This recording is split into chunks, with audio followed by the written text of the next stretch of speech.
you, and you too. And look what that was. I know you don't trust me. Why can't you tell me who to trust? Yeah. No, not a little more. And there, in the middle of the jungle, he slapped me on the butt. Chums, I've had the journey of a lifetime. I lost 10 good men to the frozen north, but I also lost 5 germs, so it balanced out. You're interrupting the most wondrous tale from our newest member. Yeah, park it, old-timer. You might want to take some notes. Well, the meaning I'll have you know there's not a single corner of this world. I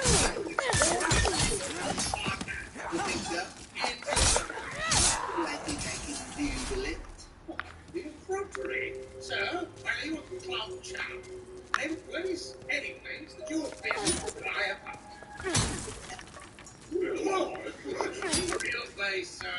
Not some sojourn of your drunken dreams. But it is real, and I've really been there. Your proof.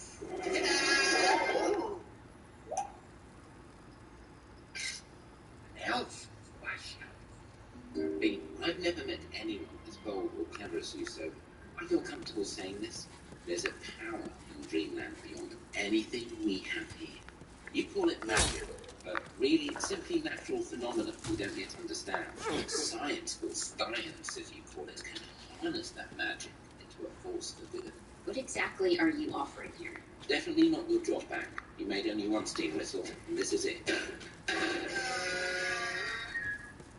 An alliance is what I'm offering, between magic and science. Whoa, this is big. I really need some time to trust.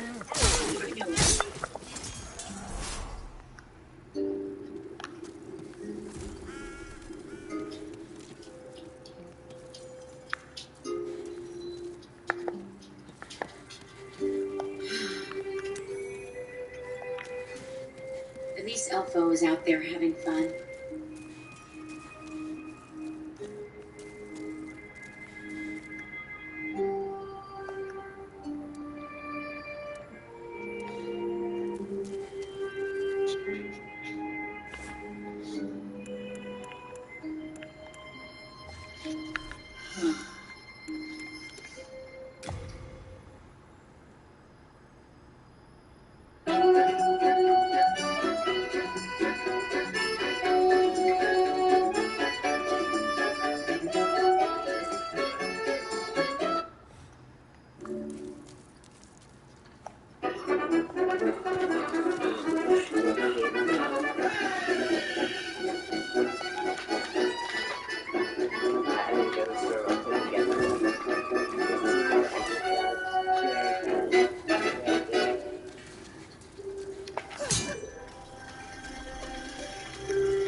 Message for Princess Tiabini.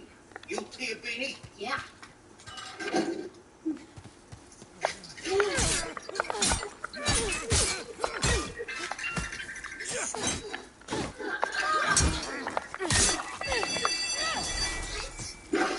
There's more, lady. Whoa! I shower you in roses. Tiabini is my flying machine going up. She goes, up she goes. Get it back. Pause it.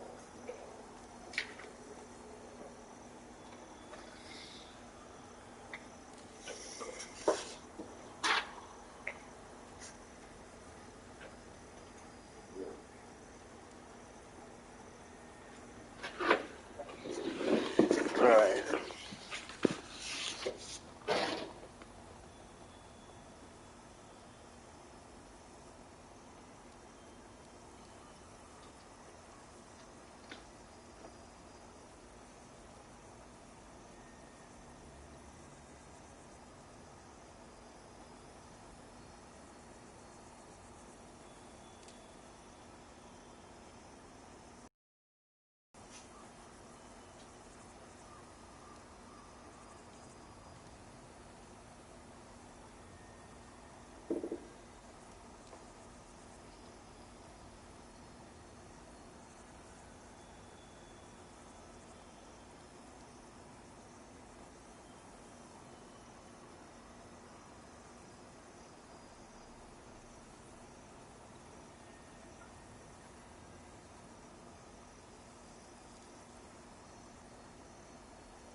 Maybe I'm just not cut out for the big city. It's not for everybody. Any flavored water, 15 cents. Come taste my knees. I just want to do what everybody else does. I just want to have some fun. Are you thinking what I'm thinking? Probably not.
On the first day of the newly created world, mankind were given souls. What is a soul? It's the power of clarity present in all living things. The soul is the means by which we can comprehend the world around us. It is the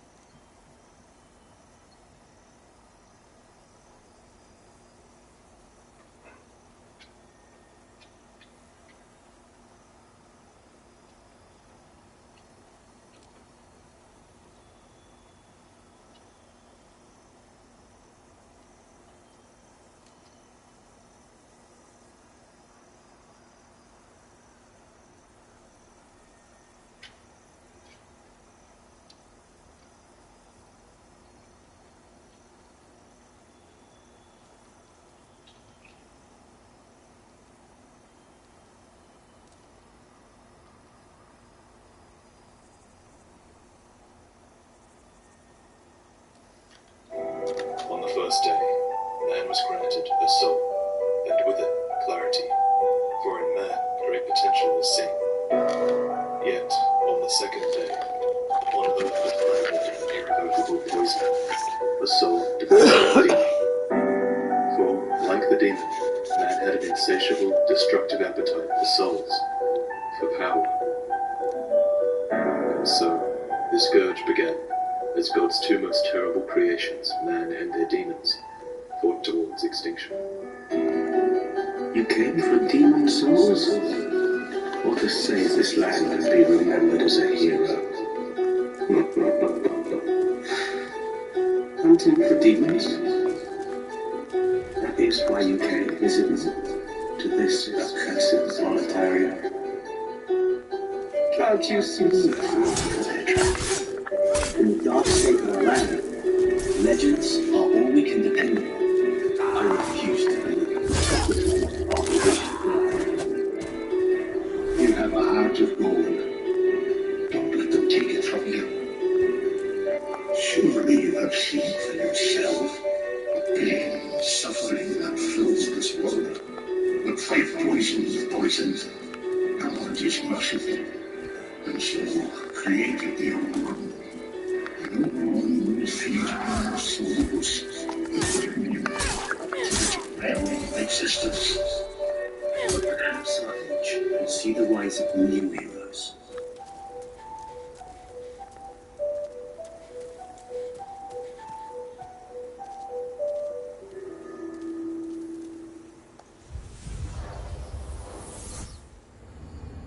Do you intend to challenge the king? You may be a great demon hunter, but I fear you may not be ready to wear the limits of your own power.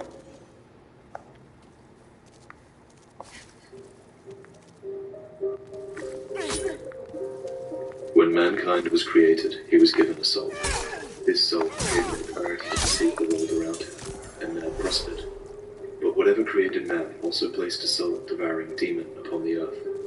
It's almost as if whatever designed man did not believe in his creation. The Old One, with its insatiable appetite for souls, lay in slumber, waiting. Completely naive, mankind learned how to unlock the potential of his soul, and the world was united owing to the soul arts. Not much history of this time remains, but we know that mankind clustered under a single rule, perhaps by the old king of the world. The people were happy. Time passed and mankind spread across the earth.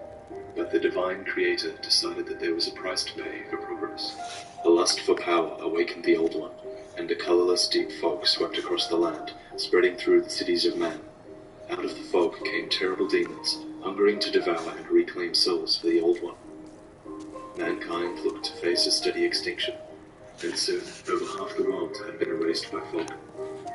But against all odds, a few humans managed to lull the Old One back to its slumber.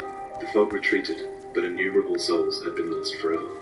This event came to be known as the First Scourge. In the aftermath of the First Scourge, the fabric of the world was unstable, so monumentals were appointed to the Nexus, a central point linked to 6 corners of the kingdom. These monumentals sacrificed themselves and became half-living sentinels of reality. With no immediate threat, peace was had for a time. The soul arts were banned, so that mankind would never awaken the Old One again. But mankind has a short memory, so he's destined to return to the past. One by one, the monumentals died. They were the first. The kingdom of Boletaria rose again after the First Scourge, this time without the knowledge of the soul arts. Behind this kingdom is King Alant the 12th, a magnanimous ruler who cared for his subjects and fought valiantly against the remaining vile and depraved demons of the First Scourge. In his old age, Alant became melancholy. The soul arts had been forgotten by most, but they still existed, and eventually Alant discovered the Nexus. And with a newfound thirst for power, he went there and learned the soul arts. But who taught him? Trapped within the Nexus, along with the Old One, is an immensely powerful demon. Hey, welcome home! Where she was able to suck out the soul of any creature. Yeah, nice. A prisoner of the Nexus, the powers contained. The Candle Maiden tends to the lights.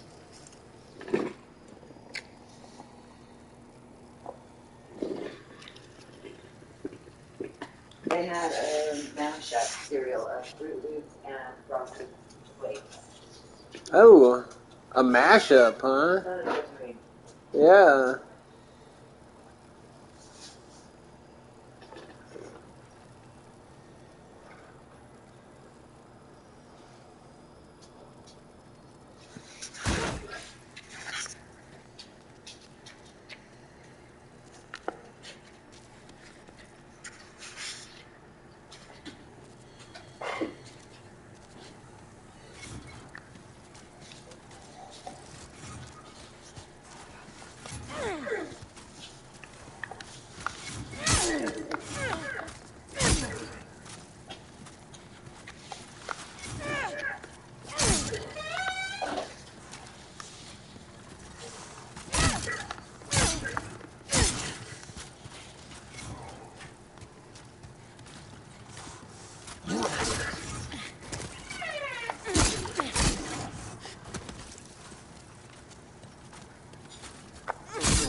No, look at this guy.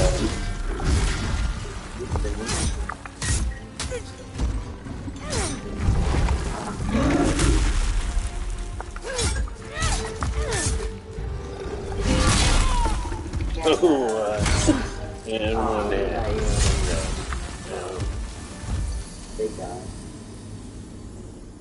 Yeah, I don't think you were meant to win that fight. I think it's possible to win that one, but if you do win that one, it takes you to a bigger boss that kills you instantly. Like that's the game designers like letting you know that you are going to die in this game. Let strength be granted so the world might be mended. So the world might be mended.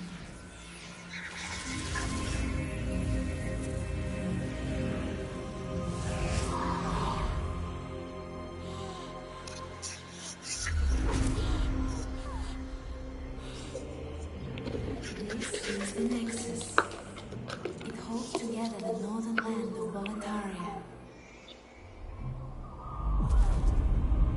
Thou canst not quit the Nexus, but the 5 Archstones will guide thee to the outer lands.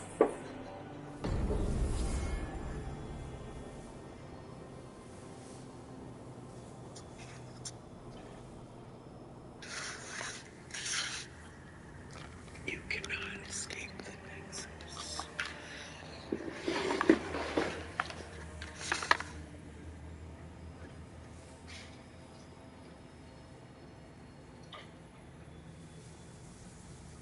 Hi, Mom. It's just me calling to say hi and I love you. And I missed your call, so I missed your call. And that bums me out, so call me back. Love you plus Ultra. Brandon says he loves you plus Ultra. And I've been trying to come see you. Give me a call. I love you. Bye. It is windy out there. Yeah, when I went to the store, I noticed.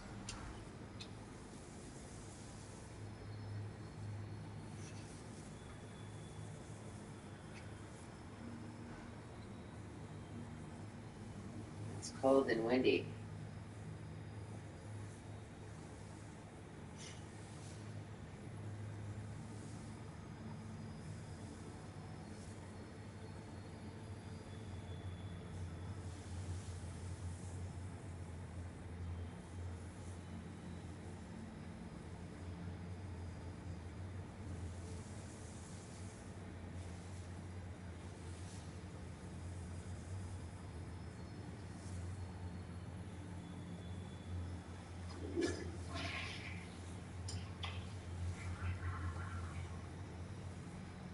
You're blanket? I'm getting ready to take off these shoes and put on that blanket. That's a great idea. Loki doesn't even have it. He's not using it right now. Just...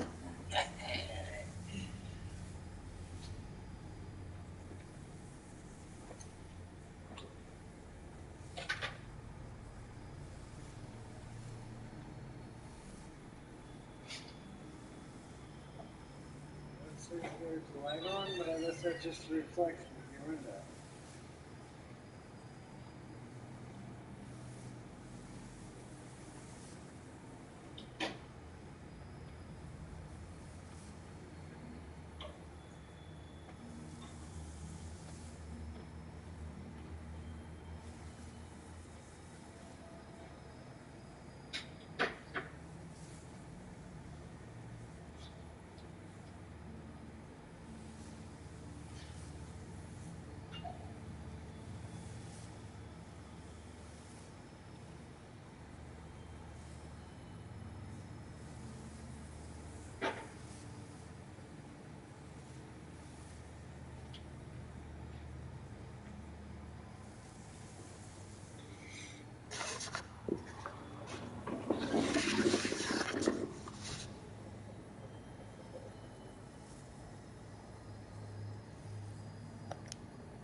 Well, you slipped through the fissure too, did you?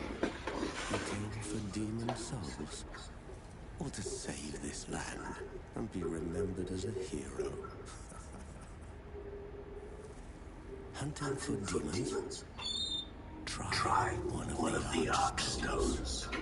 Now, that is why you came, isn't it? To this accursed proletariat.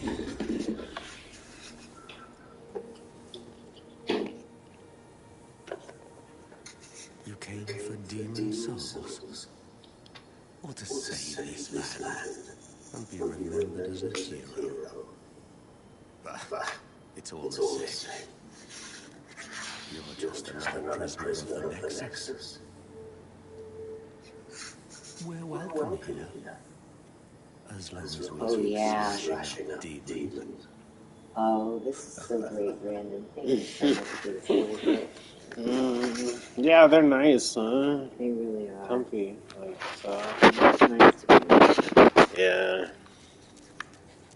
It's just so much more comfortable. Yeah. You new here. Are you here for my services? The name is Baldwin. I'm just an ordinary blacksmith. It's simple. Just bring me all the souls you can. In trade, I'll give you weapons. Or forge the ones you already have. With your souls, I can eke out a living. And with my weapons, you can go on living. Not a bad deal, eh? If you haven't heard, there's another blacksmith at the entrance to Stone Fang Mine. He's an eccentric old man. He knows his trade well. He's the only sane one left in the town of Soulstar. If you do meet him, no, forget it. That stubborn old native will just chase you off. But I'll have smithing tools in his tent to handle all the work. Only certain ores can be used to forge weapons. But you'll just have to make do. And be thankful that I can do anything for you at all in this forsaken place. And be thankful that I can do anything.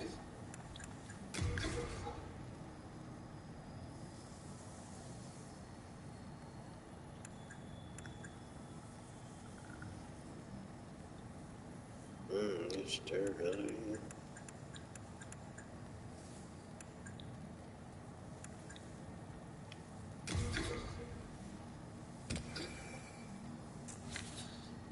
You come back alive. I need your business.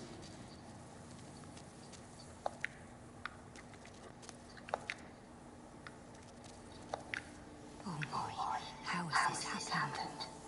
Has God abandoned us for King Hunt, failing to show proper respect? Oh, Bassa.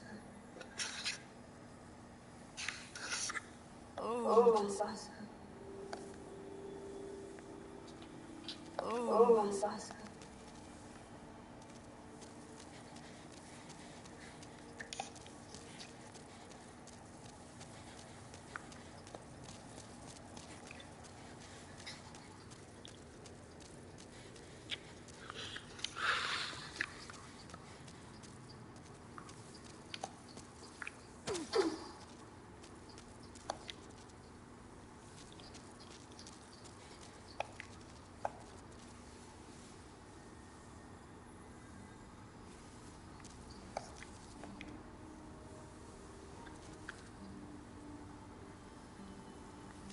No, on Saturday.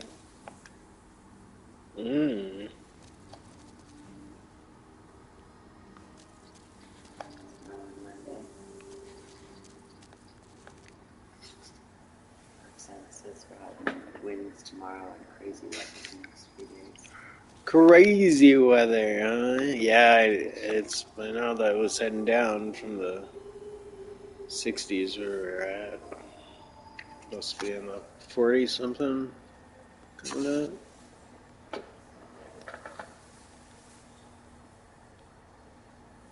Low 50s.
okay.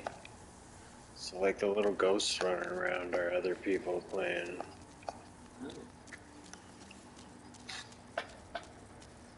Is it like a multiplayer game? They're single player for the most part. Some of this from stuff have multiplayer accents. See this ghost guy though? Like he's playing in his game. Right there, no, we can't see him anymore. Sound just like me, brother. You came for dinner. We're welcome. Milk tastes better than I'm Scout Scout Thomas. When the Scouts came, my wife Yeah, and daughter fell. Ninja works really good to make stuff up. Dangerous. But I would be worthless in battle. At the very least, I hope to lend my assistance to you, brave slayers of demons. I would be happy to lighten your load and look after.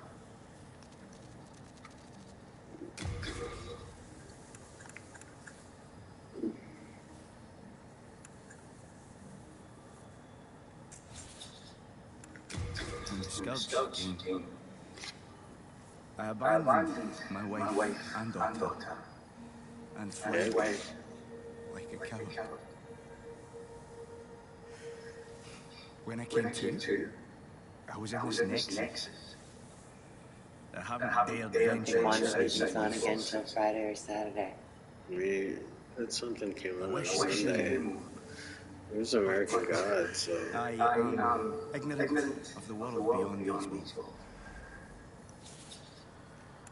My candle maiden cared for me. She says very little, but has a kind heart. She's just the age my young daughter would have been. Poor girl. Trapped here with her eyes occluded by wax. If only something could be done to help her. If only something could be done to help her. Best of luck to you.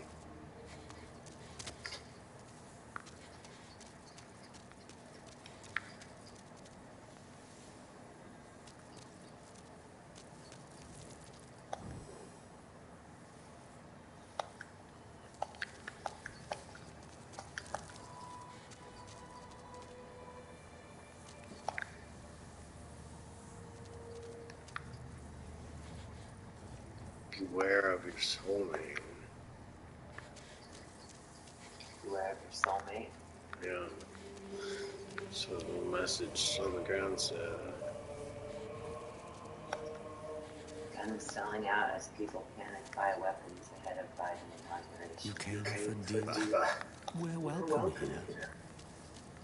As well.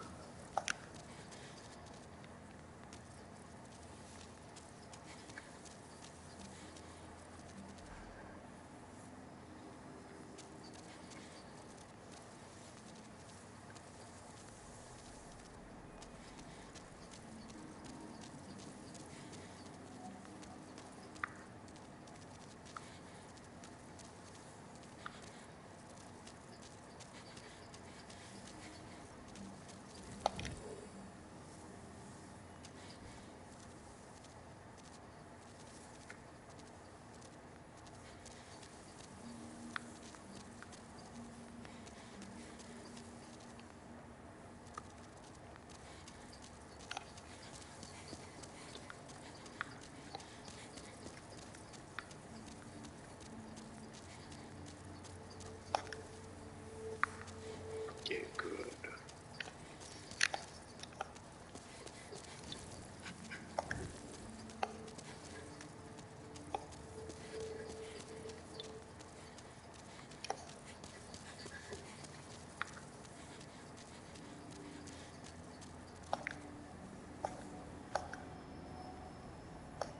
Time for partying. Enjoy the Nexus.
least find 12 bodies dumped on dead in Mexico's Veracruz state.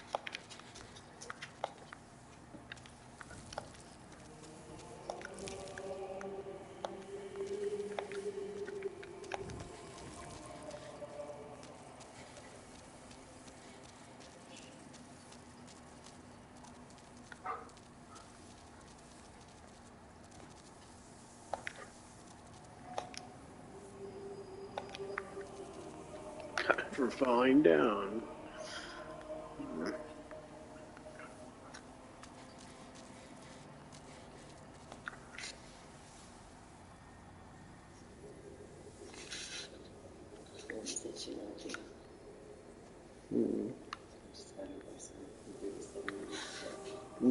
But I already called you back.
It's a dragon, Peggy!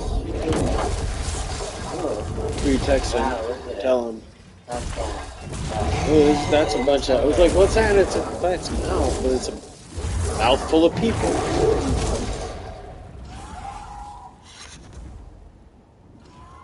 That's a pretty good effect. This game originally came out in 2009. Wow. Did they just release some more of it or something?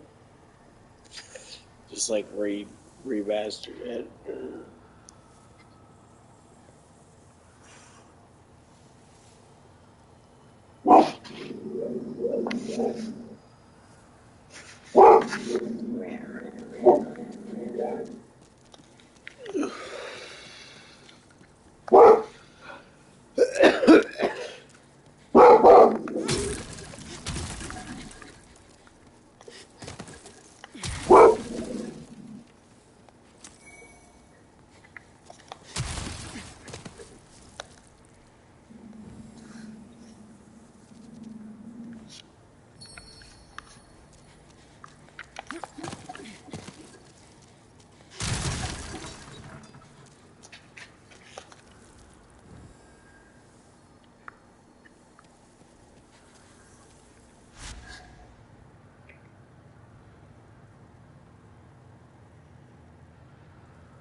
This guy does the Prepare to Cry series. I don't know When mankind was created, he was given a soul. It's about this soul demon gave him souls. the clarity to perceive the world around him, and I don't man mind prospered. watching.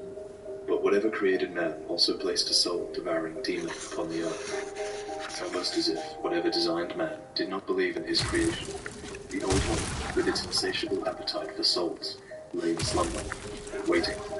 Completely naive, mankind learned how to unlock the potential of his soul. The world was united around his soul. Not much history of this time around, but the world prospered under the Netherland rule, perhaps by the old king, Duran. The people were happy. Time passed, and mankind spread across the earth. Like the divine creator decided that there was a price to pay for progress. A lust for power awakened the Old One, and a colorless deep fog swept across the land, spreading through the cities of man. Out of the fog came terrible demons, hungering to devour and reclaim souls for the Old One. Mankind looked to face a steady extinction, and soon over half the world had been erased by fog. But against all odds, a few humans managed to lull the Old One back to its slumber. The fog retreated, but innumerable souls had been lost forever. This event came to be known as the First Scourge. In the aftermath of the First Scourge, the fabric of the world was unstable. Some monumentals were appointed to the Nexus, a central point linked to 6 members of the kingdom. These monumentals sacrificed themselves and became half-living sentinels of reality. With no immediate threat, peace was had for a time. The soul arts were banned so that mankind would never awaken the Old One again. But mankind has a short memory, so he's destined to rule the past. One by one, the monumentals died, and they were not replaced. The kingdom of Boletaria rose again after the First Scourge, this time without the knowledge of the soul arts. Behind this kingdom was King Alant XII, a magnanimous ruler who cared for his subjects and fought valiantly against the remaining vile and depraved demons of the First Scourge.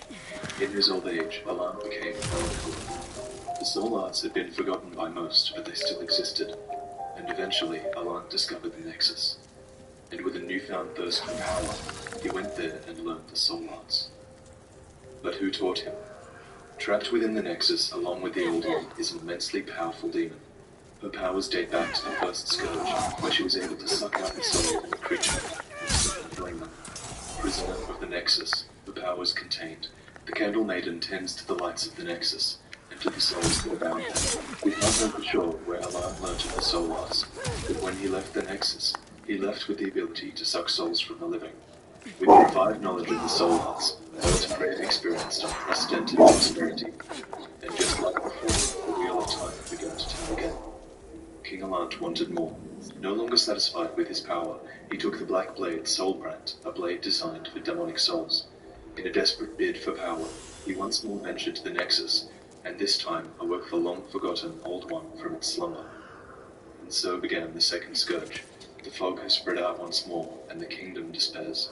No one has heard from the king, and the demons have overrun Boletaria. As the fog spreads, the rest of the world hears rumors. Warriors from other lands speak of the enticing power of demon souls. The demons consume the souls of humans, enriching their human souls. The power of a mature demon soul is beyond human imagining. The fog will eventually swallow the world, but no one who enters the fog returns. But you need to enter for 2 reasons. Brave soul who fears not death. I shall guide you.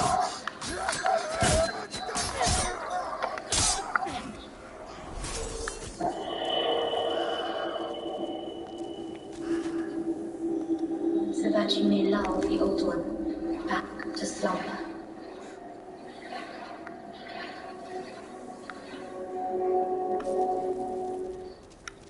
Has the magic failed you? Or have the demons found yours?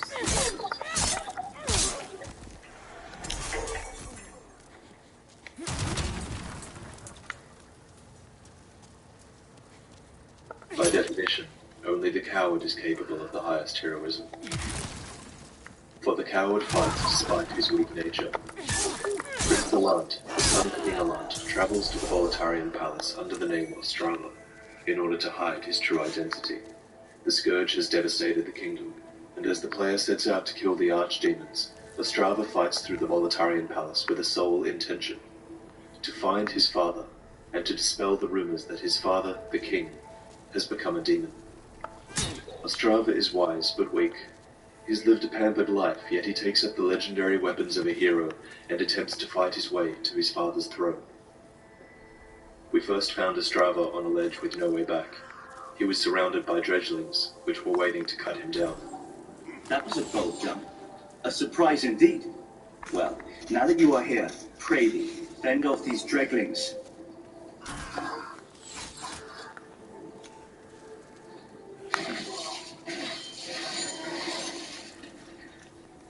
My thanks for your brave rescue.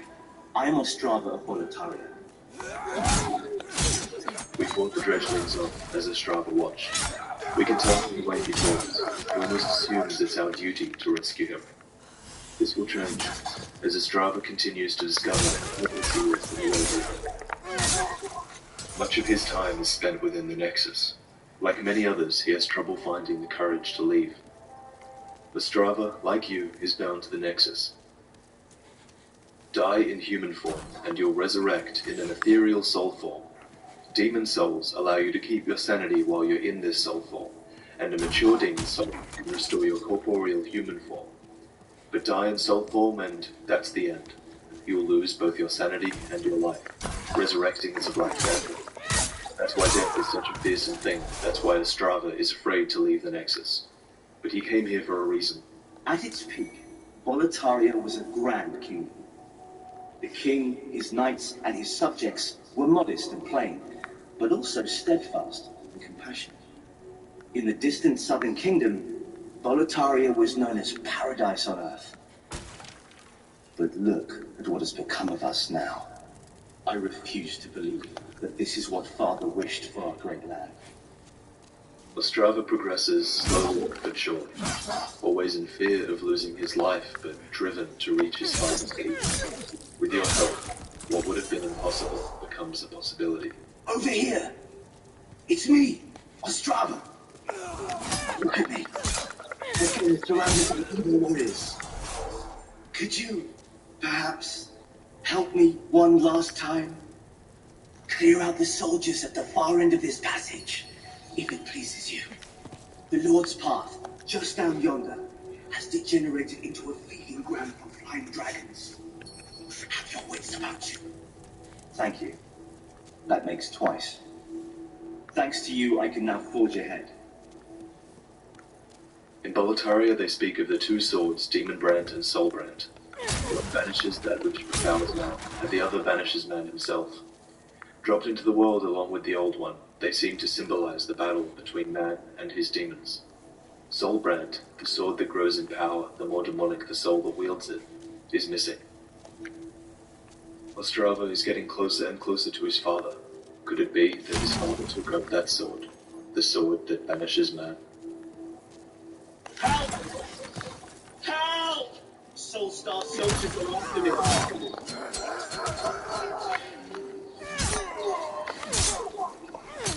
Thank you for rescuing me.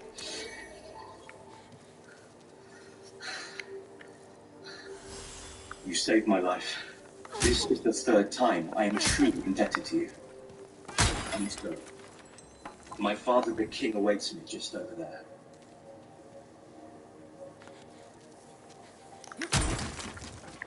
The sad truth is that once, King Allant was a benevolent ruler who cared greatly for his subjects.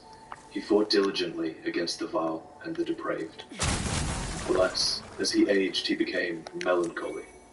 Allant began a search for a method to expand his might. His search brought him to the Nexus, where knowledge of the soul arts were bestowed upon him. This was not enough, and eventually Allant awoke the Old One, which granted him unfathomable power.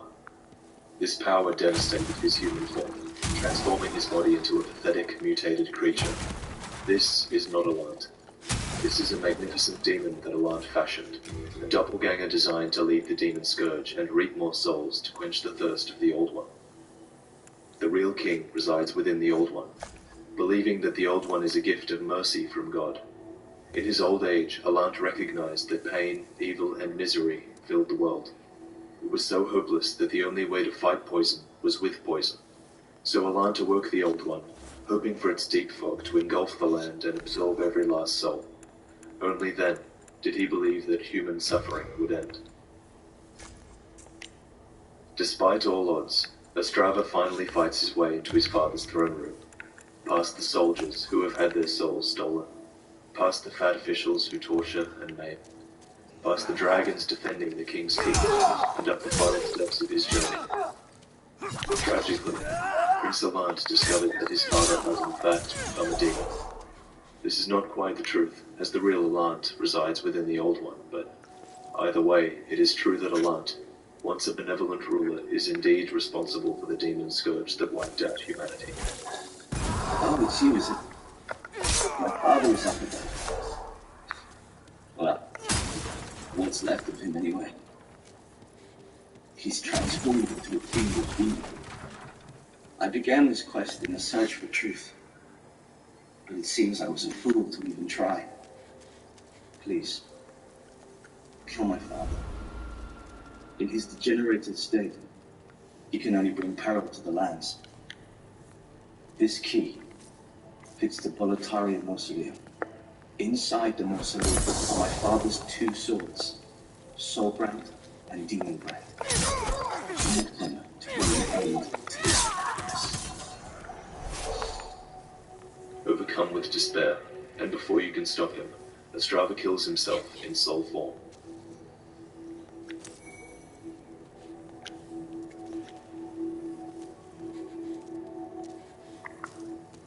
His black phantom appears shortly after.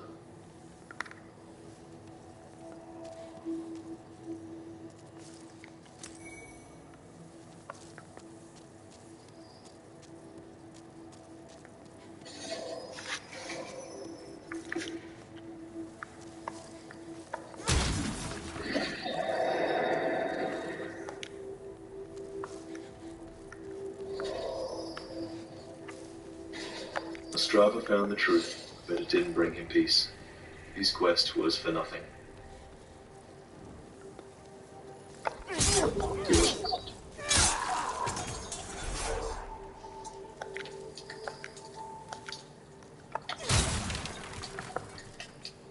On the first day, man was granted with his soul, and with it, clarity.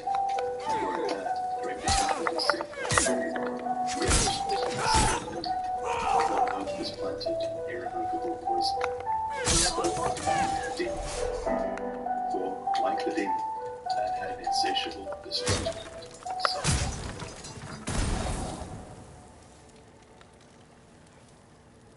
Without a family, Man, alone in the world, trembles with the cold. When the Old One was awakened, the deep fog spread over the world, and from the fog came demons, a horde that swept through Volataria and brought civilization to its knees. The Old One is a bottomless pit of nothingness with an insatiable appetite for souls, but it cannot collect souls itself. Imagine a tree with roots, leaves, and a core. The Old One is the trunk, the core of the tree. It spreads its roots into the lands full of humans, and the fog drains their souls. As the creature's soul diminishes, it becomes soul-starved, paranoid, insane, and full of rage. The mad attack the sane, and chaos prevails. The only way to stay sane is to collect souls, and so souls become the only valid currency in Volataria. Those who feed on human souls or pledge themselves to the Old One become demons, reflecting myth and the person or thing that they were before. Take the major demon, Phalanx. It is the corrupted soul form of a longbow sniper Ulan, who fought from a distance and never put her life on the line. A coward. And so, demons begin to take over, infecting the world, spreading the fog, and wiping out humanity. A man named Thomas lived near the palace with his wife and daughter before the scourge came. His equipment suggests that he was a hunter, and perhaps this is how he provided for his family. In the Nexus, however, he took up a new profession. I'm Stockpile Thomas. When the scourge came, I abandoned my wife and daughter and fled like a madman. When I came to, I was in the Nexus. I haven't dared venture outside these walls since. Sometimes I stop and wonder how I ended up in the Nexus in the first place. Why didn't I protect my wife and daughter, even if it meant being slain by the demons? Please forgive me. I am over it now. With no formal combat training and no courage in the face of the demons, Tomas left his wife and daughter behind, instead fleeing from the scourge, taking over the Boletarian palace. He accepts himself as weak and puts his hope instead into the demon slayers who venture outside the safe walls of the Nexus. This rejuvenating sanctorium is a fine place for the slayers of demons to rest their weary bones. I too must contribute how I can, for we are indebted to our honorable defenders. True to his new name, Stockpile Thomas lightens the loads of the demon hunters who come through the Nexus, looking after any excess baggage they might have until they return. What is the world like outside the Nexus? With brave souls like you confronting these vile demons. Perhaps it won't be long before things return to normal. At least that is what we are all praying for. He cannot know for sure whether his wife and daughter fell at the hands of the demons. Maybe they found refuge somewhere. Maybe they're being held prisoner. Thomas has no closure. Alas, his wife and daughter did die at the hands of the demons. You find two corpses suspended by chains from the side of a tower in the palace. On one of the bodies you find a jade hair ornament, which identifies her as Thomas's daughter. The other wears raggedy robes and carries fresh spice, a consumable item used by magicians. It's unknown why the demon singled out his family to be hung. Most corpses are left on the ground.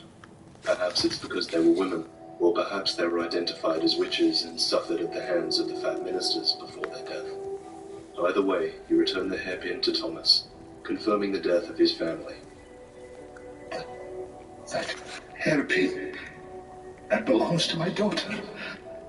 Then she didn't make it after all. My dearest little baby. May she rest in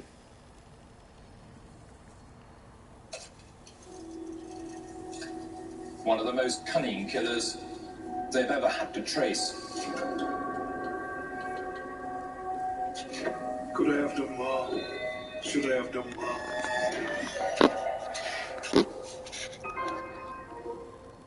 Police are investigating the discovery of a woman's body. 28-year-old Wilma McCann. People read in the newspaper of prostitutes being killed and shrug and move on. It was desperate times. This seemed to be a one-off murder. Another body was found. This was the ultimate crime against women.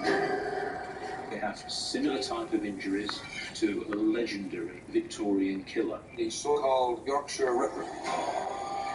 The police inferred if you were not The Yorkshire Ripper has struck again. Unlike the previous victims, she was no prostitute. My God. Anyone was at risk. This murder changed everything. The anger was now boiling. 5 years is too long. If you haven't talked to me, I don't think you ever will.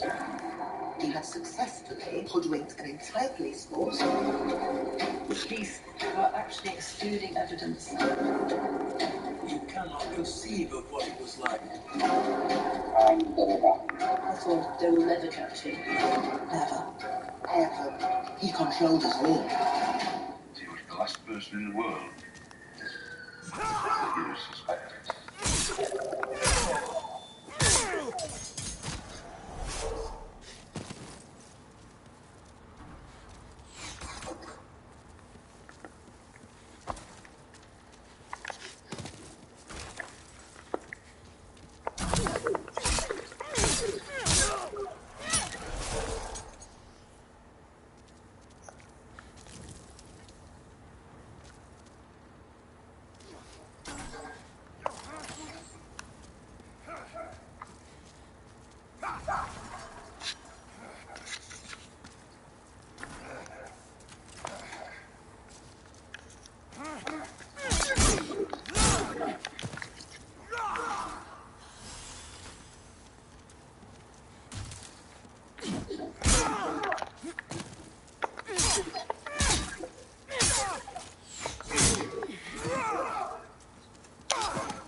Well, the Ripper looks good.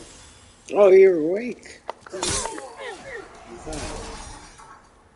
It does, yeah. Said somebody was watching. Oh, I started streaming this.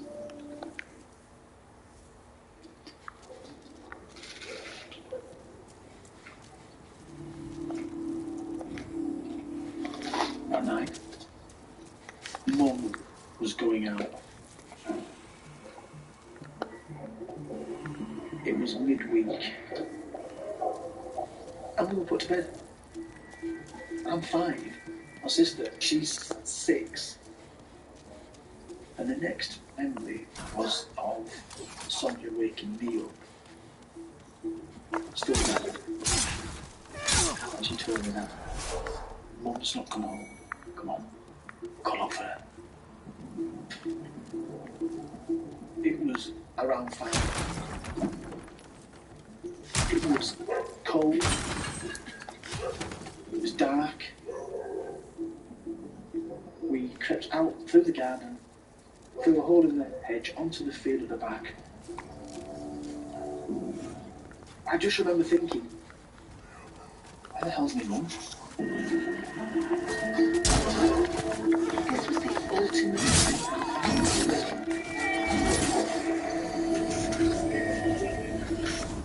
And at the heart of it was a monster. By the end of 5 years, he controlled us all. I'm never really going to forget it. It's never going to leave me.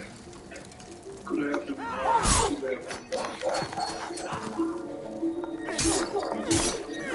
It was the biggest investigation there had ever been in the police force had ever experienced that level of pressure. I would stand there and look at the box and listen to them. They never question. They're looking for a figment of their imagination.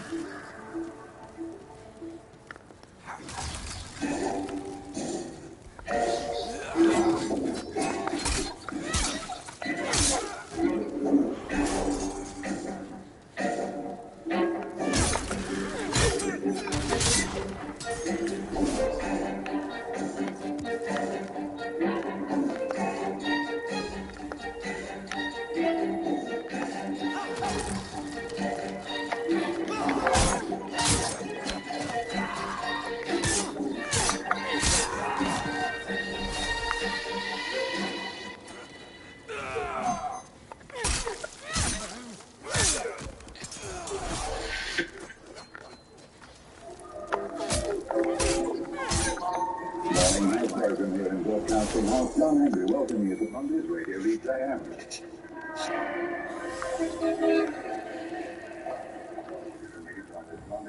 1975, I was a PC police constable for West Yorkshire Police in the north of England. They're called a task force to deal with major incidents, area searches, house-to-house inquiries, raids, anywhere where you needed a large body of officers. We were in the office one day doing a bit of paperwork. Well, the boss got a phone call, and he said, right, load up for that, we'll go to Leeds with a murder. Police are investigating the discovery of a woman's body. The woman, who hasn't yet been identified, was found on a playing field in the Chapeltown district of Leeds. We were to do an area search, hopefully to find something that might assist in the inquiry. We had a lot of good morale, a chance to make a name for yourself if you like. It was quite a cold morning. These were absolutely soaked. But if you don't look, you don't find. She'd been brutally battered about the head and had other horrifying injuries to her body, which the police will not disclose. She'd been subjected to horrific injuries, and the last few seconds on Earth had been awful. Body identified as that of 28-year-old divorcee Wilma McCann, found 150 yards from the council house where she'd lived with her 4 children. Still asleep in bed.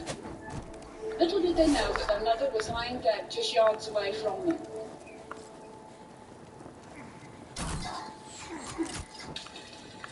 All I can remember is being out in the street, kind of liking being out in the street because we could see this bit of commotion and I was like, we'll be alright, we'll get caught. And then being back in the house and the police asking us questions. I remembered people giving us cups of coke. It felt like this was really unusual coming from where we'd come from, and also all these people are making a fuss over us. It was lovely. But we didn't know what was going on. And eventually, I can remember the officer sitting us down and just telling us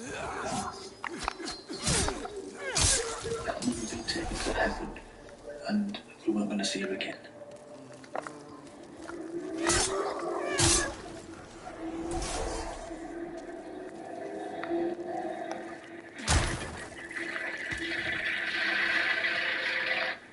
In 1974, I was a senior lecturer in forensic medicine at the University of Leeds. Wilma McCann had been struck twice on the back of the head. She had 3 groups of stab wounds, 2 in the breasts, the bra had been pulled up, and 1 in the abdomen. The unusual thing about the stab wounds was that whoever has done it has taken time to push that instrument around and then time to step it back. You have to draw on your experience and say that this was done by somebody who did to some considerable degree. There was little in the way of scientific identification evidence in the case of Wilma McCann. Nothing in the way of fibres, trace evidence. So the cards were stacked on this one right from the beginning. Well, we now know that just turned 1 a.m. on the morning of the 30th, yesterday morning, the dead woman, Wilma McCann, was alive standing on this spot. She came out of the room at the Top Club, which is over the road there, and she was standing here and just turned 1 a.m. A man in a private car was forced to stop when she jumped into the road in front of his car. He said to her, "Can you give me a lift to Stockhall Road?" which is where it was found dead, actually.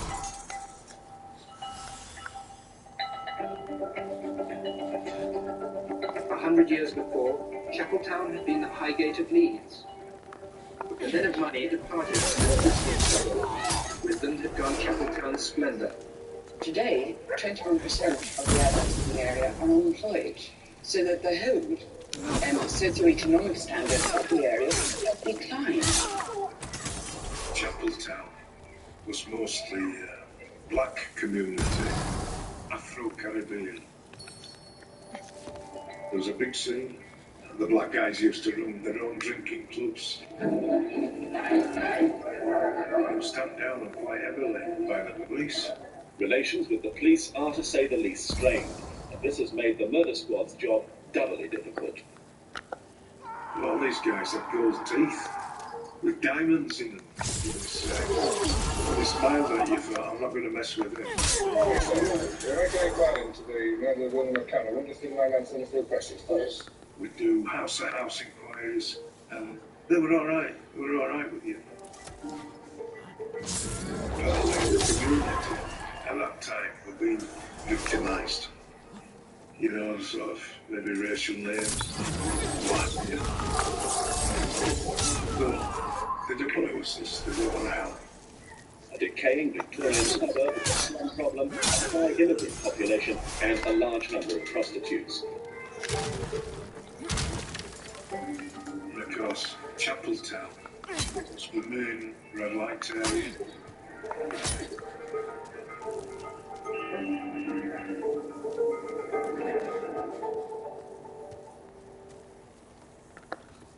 Wilbur McCann's body was found sufficiently deep in the Chapeltown economic area for it to be an assumption almost from minute one amongst the attending police that this could well have been prostitution related. She was a prostitute. As the investigation went on, we discovered that she was a bit of a pest, apparently. Wilma McCann was a girl who liked the nightlife. Oh, what? She associated with people, nightclubs, and she was Pest somewhat of a plumber? prostitute. Somewhat of a prostitute. The press would use references like good time girl, that sort of thing, but you could easily read between the lines.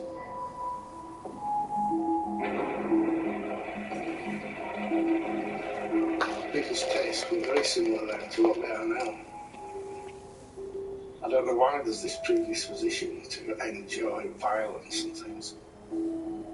But murder and mayhem are the two things that attract people.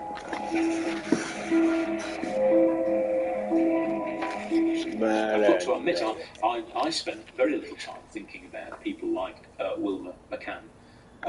They were just another minor story. It was a fish and chip murder. Fish and chip murder. It was in the paper that day, but 2 or 3 days from now, that newspaper will be used to wrap up somebody's fish and chips. You read in the newspaper a prostitute's being killed, being murdered, and you shrug and you move on to the next story.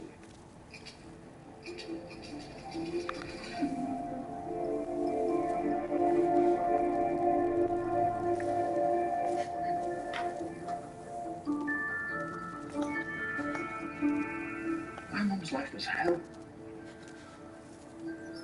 Mum was a spider. She did whatever she knew to do to bring some money into the house. And money was a big issue. There was occasions where Mum would take us to the social services and threaten to leave us there if they didn't give us some money.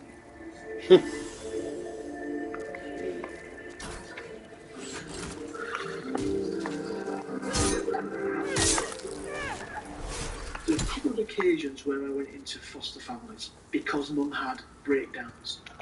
That could possibly have just been that she needed to escape from my dad, who was violent at times, who was a big drinker, who was a big gambler. Eventually, Mum and Dad separated at the end of 74.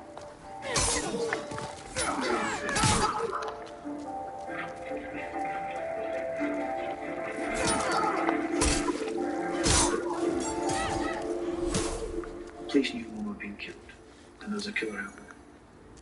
I'll never forget the fear like we've never felt before, actually. We were taught to get our things. We left the house. I remember that drive through Leeds and eventually arriving at this massive, enormous building, like a big abbey or something like that.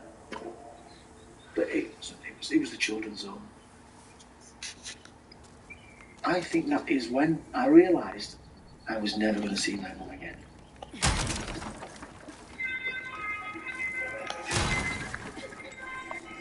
As time went by, the detectives were doing their bit, we were doing our bit, but the public didn't want to know. So, as a prostitute, she gets what she deserved. There wasn't any sympathy.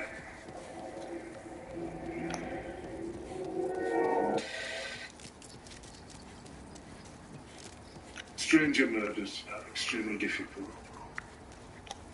Somebody goes out at random and thinks, right, I'm going to kill somebody today, and finds an opportunity and takes full advantage of that opportunity. We felt that if it was going to ever get solved, it would be a long way off. So, just carried on with my normal, everyday policing. It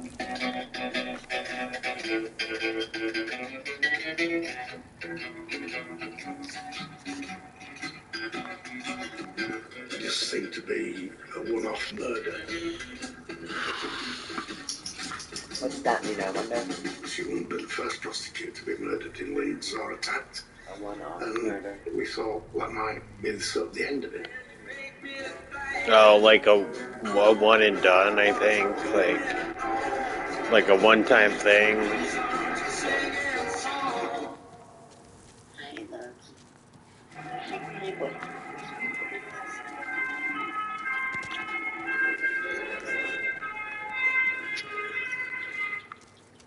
Out of the blue, a couple of months later, the body of a woman was found at the rear of a bakery in Chapeltown. We went to do the search there. We were getting organised to preserve the scene. How long we're going to be, boss? For as long as it takes. At the present time, we don't know the identity of the lady, and we would like anyone who recognises her. She'd rather light brown hair, in her mid-40s. We don't know the motive at the present time. We don't think it's sex, and we don't think it's robbery at this stage. Body identified as that of 43-year-old Emily Jackson, mother of three. The coroner's officer phones, says, "Can you please come to the scene? This she was up this rather muddy alleyway, lying with her head away from the road and her feet towards the road, so that when somebody came round the corner, the first thing they would see would be Emily Jackson laid out, legs splayed, with the feet pointing towards them." You cannot help speculating of the victim. How on earth must they have felt in the last few minutes of their life while this was happening?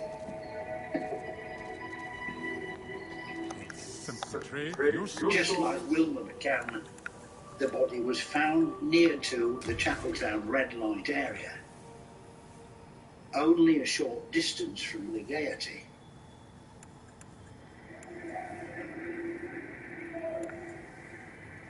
Gaiety was one of those strange anomalies that every city has. And the main feature of it would seem to be that striptease went on from dawn till dusk.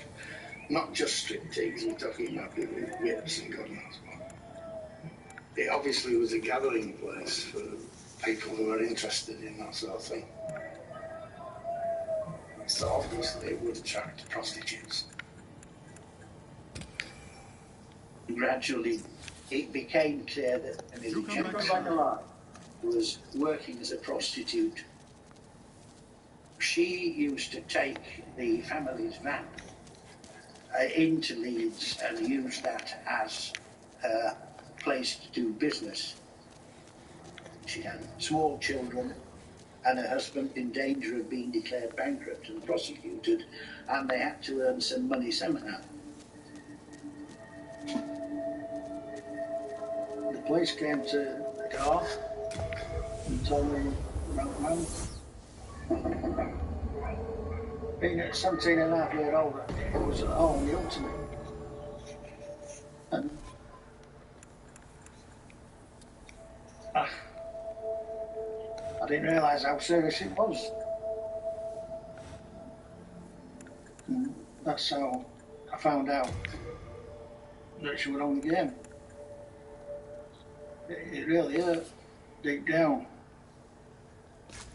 I got asked to go identify my mum, pull the cover off her face to identify her. I got told about the injuries of what she'd got, and she'd been stabbed 56 times.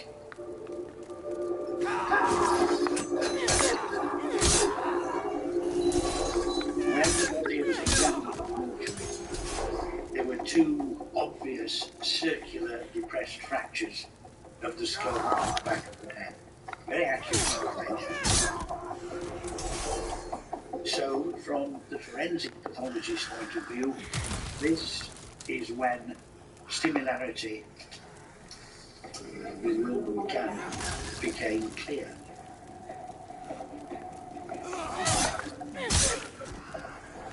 Is there any link with previous murders in Leeds? Well, there is a big similarity between this murder and the murder of Wilma McCann, which happened 29th of October. And we are looking for these possibilities. Ever since Mrs. Jackson's body was discovered here, and ever since her killing was linked with that of Wilma McCann last October, the prostitutes of Leeds suffered fear. Have you altered your opinion at all in this past week of the soda manual? No, that's it. This man hates prostitutes. Some of the scaffolds were shaped, others were rounded.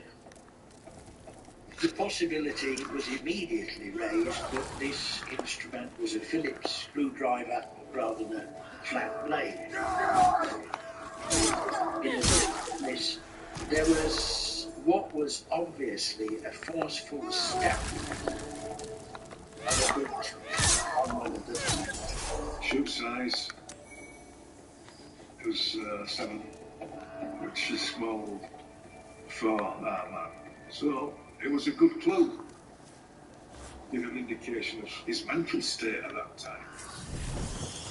There was no reason for an assailant to stamp on the lady's thigh. More than enough had been done. We had to show his disgust as well.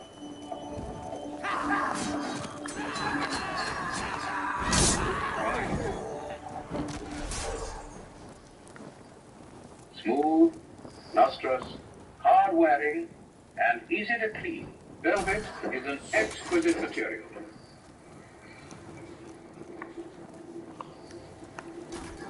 West Yorkshire, from the Second World War onwards, and probably earlier as well, was the powerhouse of England.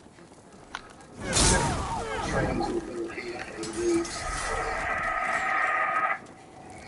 Bradford is the textile capital of the world. Into the loop goes the knife. Cut. Cut. Cut. Cut. The mills never stopped running 24 hours a day. There was vast wealth.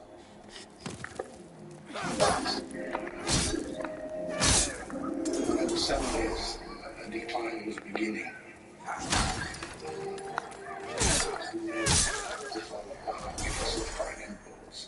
Textile started to fall apart because of the not going and staggered on the wall. Finland brought the world the Industrial Revolution, and now is the first nation to suffer the sickness of the post-industrial age. With unemployment rising, the number of vacancies has dropped to only about half.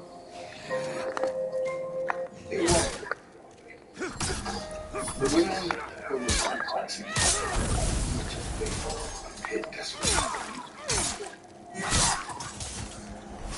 The people with the money were drifting out this area back to London, all that, pockets full of cash. It was the start of the end, really. Good evening. Her Majesty the Queen has invited you to form a government. Accepted the invitation. People in the centre in London didn't want to know. Look after yourselves.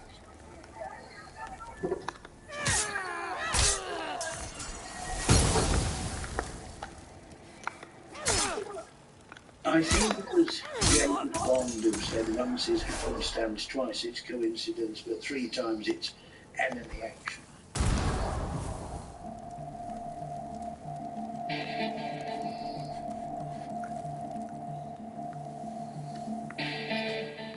Body identified as that of 28-year-old Irene Richardson.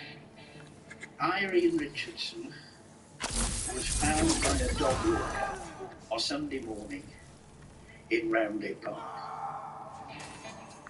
She was lying partly face down, with her feet towards the road and the head away from it.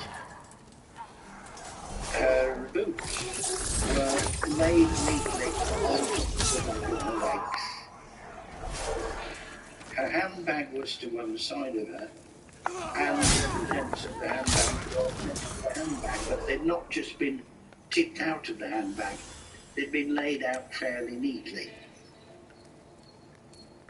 A pattern is now definitely emerging of blow, death, mutilation, no evidence of penetrative sex, no evidence of seminal fluid, and display to maximum effect afterwards. The similarities were there. There was no doubt this time that we had a serial killer on it.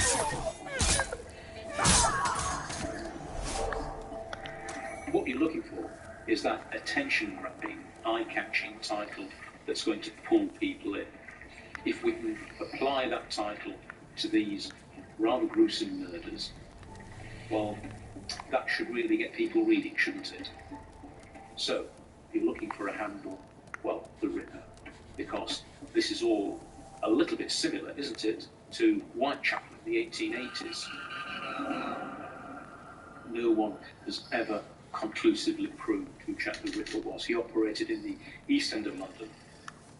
Same type of injuries, similar type of women. People developed an almost instant fascination with the idea that you've got a reincarnation of a legendary Victorian killer. Here he is in Yorkshire.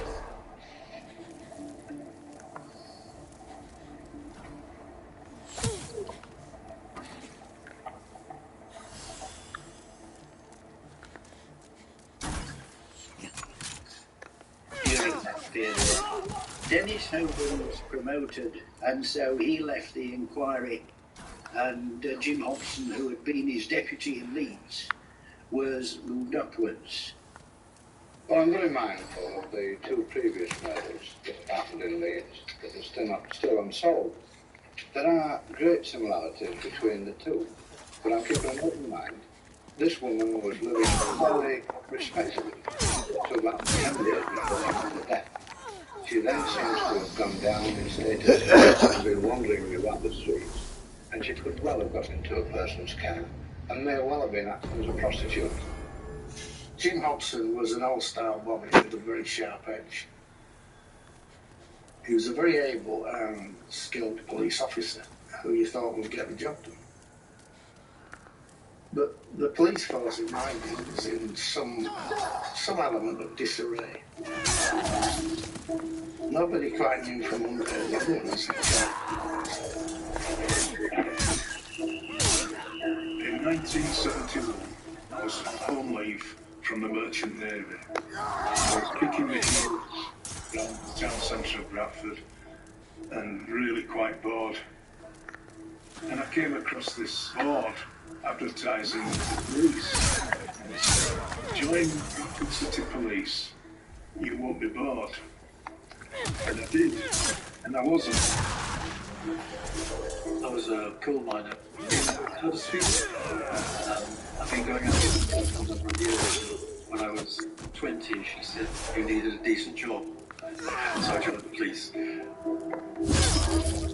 There were probably 100 police forces throughout the country. The large cities, Leeds, Manchester, Birmingham, had their own police forces. But then the little towns had. So Huddersfield, Barnsley, Dewsbury, Wakefield, Halifax, all had their own small forces. And the cities were all seen as much tougher in terms of detectives, in terms of where we interviewed. We were quite big-headed, I suppose, because we were the elite city police, and we considered the county police as donkey wallopers, turning guns, agricultural types, basically. They used to call us city flyboys. They don't always know what it's called, because they talk out the side of the mouth. They talk like this, blah, blah, blah, this sort of thing. And they always seem to have a lot of money. Yeah, I've got an apartment like Marbella. It's not very nice. By 1974, the small things, Leeds City and Bradford City were amalgamated with the county. The larger force became more detached, I suppose. Officers were moved around, and therefore the knowledge of the closeness with the community, knowing the criminals, knowing the prostitutes in their area, knowing the informants who gave information, a lot was lost with amalgamation. And now, for the first time, we have a serial killer on our hands.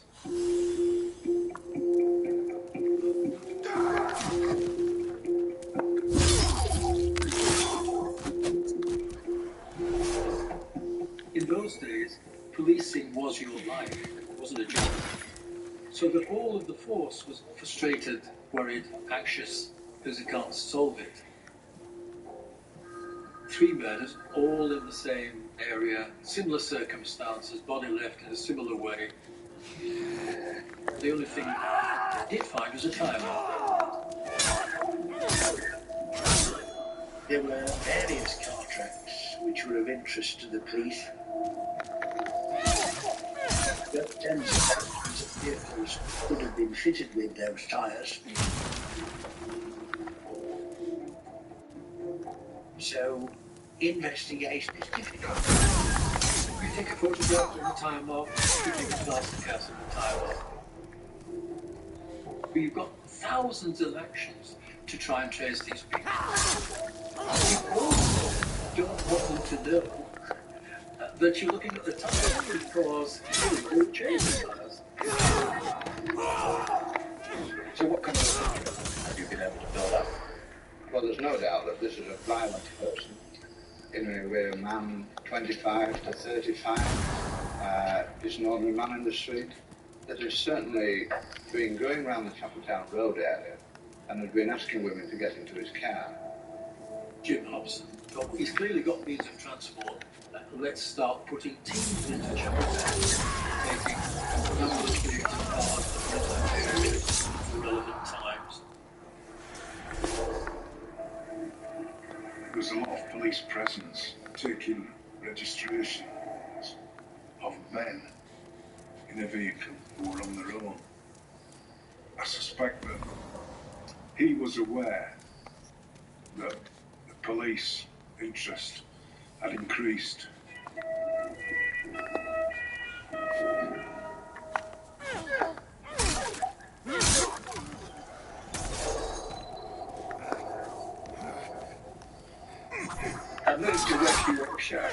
from Dallas. They'd been promoted to detective superintendent. And they thought, who's it this Cornish pixie? I wasn't Cornish, and I wasn't the pixie.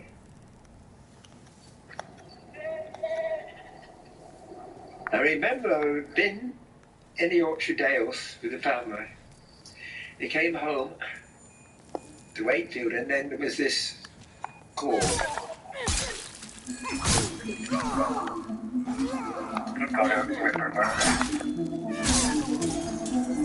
In her own ground floor flat in Bradford, the body of 33-year-old Patricia Atkinson.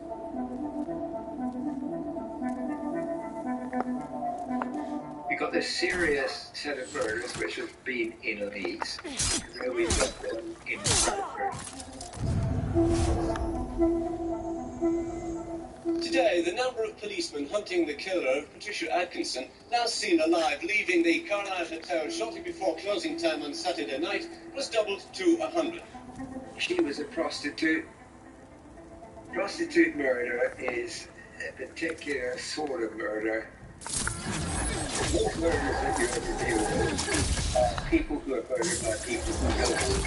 When you've got a murder that is pretty obviously it's not murdered by someone who doesn't, and it makes the investigation so much more difficult. She was involved in a radius of 10 miles within the last 18 months. And I asked Detective Chief Superintendent John Durrell whether he thought there was any connection between her death and the other 3 unsolved murders. Brutal murder, wasn't it? Oh, yes, it was. Very brutal murder. Could it be, then, that the man that you're looking for is a maniac? It could be so.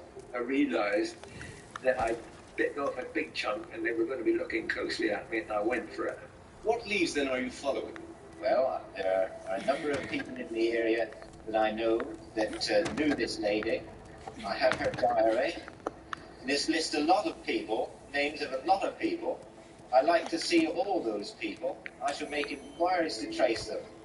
And I would think that it might be helpful to some people if they came forward to see me rather than have me making inquiries about some of the facts that I know.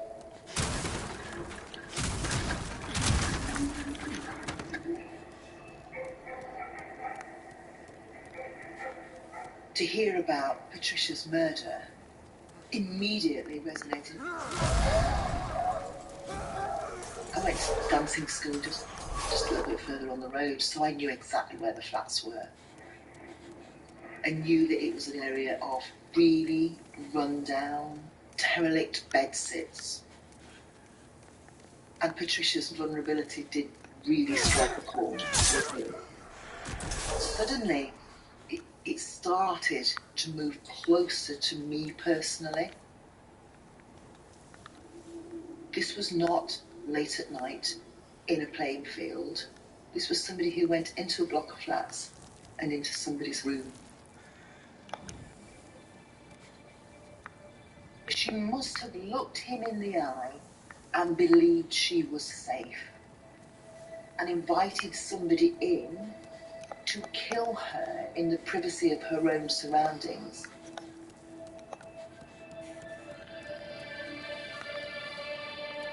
Patricia Atkinson was the first victim who was killed in her flat.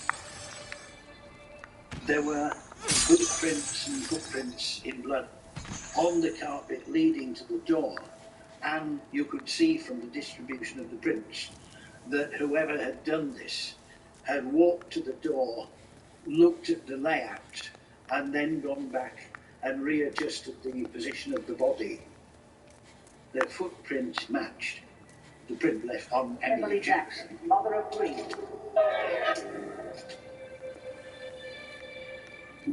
But there were so many boots of that sort that they decided that was not a particularly profitable area to go down.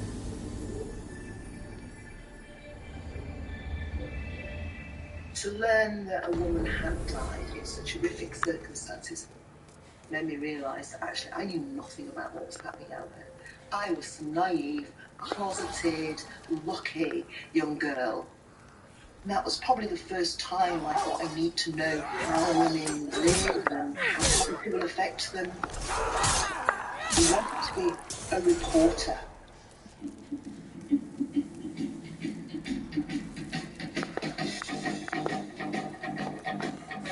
I was given a career as an 18-year-old, full of hope.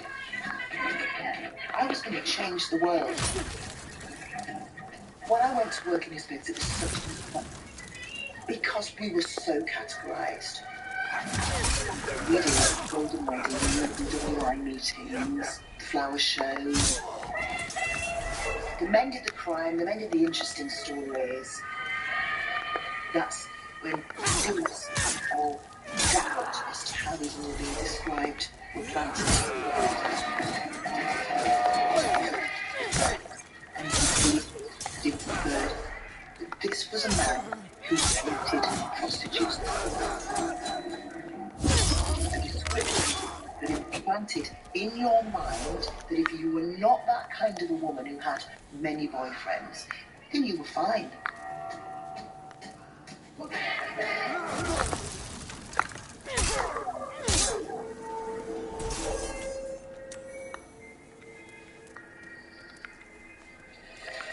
This was the moment where everything changed.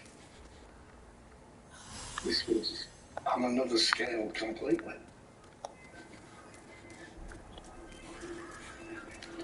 Jane MacDonald, 16 years old. Utterly tragic business.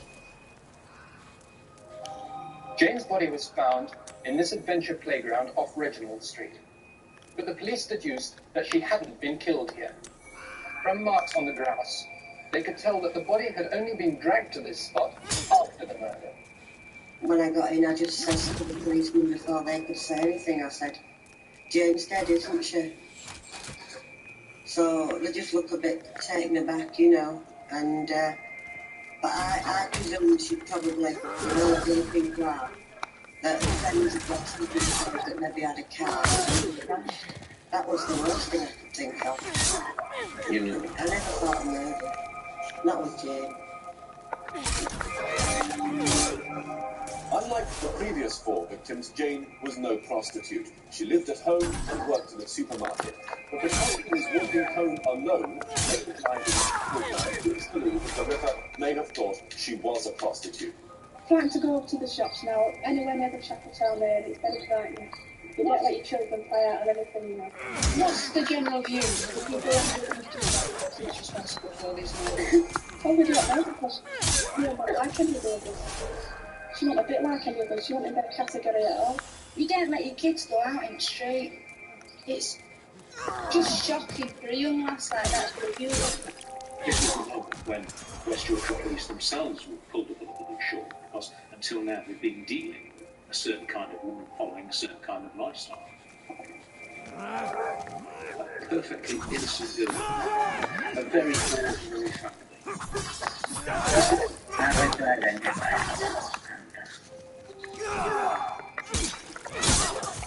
I just go upstairs and then.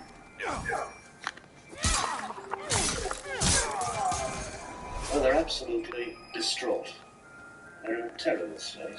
The husband at the moment is very bad, and I've had to give him a sedative injection this morning because he will collapse.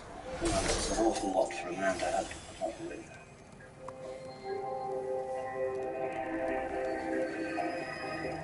For the first time in National Park, we're interested. She was beautiful, she was 16, and more importantly, the police had made a distinction between her and the killing of the other women. They described her as the first innocent. It was the first time it had appeared on front pages. Suddenly, everything that happened before had happened to prostitutes, and here was an innocent victim.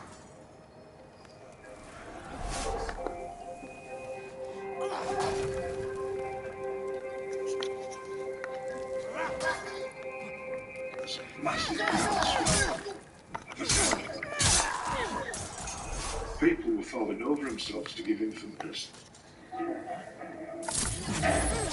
It turned local prostitute killer into a massive national story.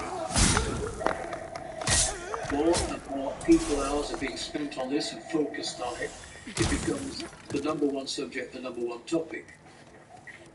So the chief looks, what can I do? I can't let it go on as it is. We've got to make some changes. So George, who was the head of West Yorkshire CIA, was appointed as the senior investigating officer. In response to the public's increasing dissatisfaction with the handling case, this week a new team led by George Oldfield was brought in. Well, how did she intend to get home? We understand that she intended walking along with Beckett Street to the junction of Beckett Street with Fairfield Road. There was dismay in the police force.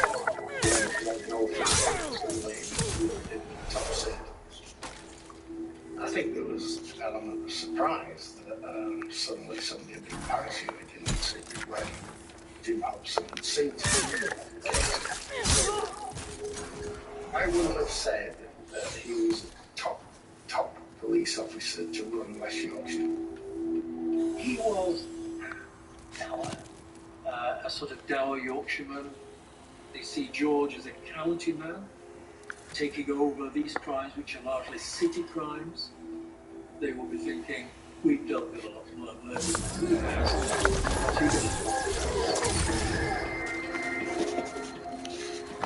Not going to be easy. We're going to have to keep slogging and slogging, knocking at doors, asking questions. But it's going to be got to try. Oh, do we have those inquiries regarding this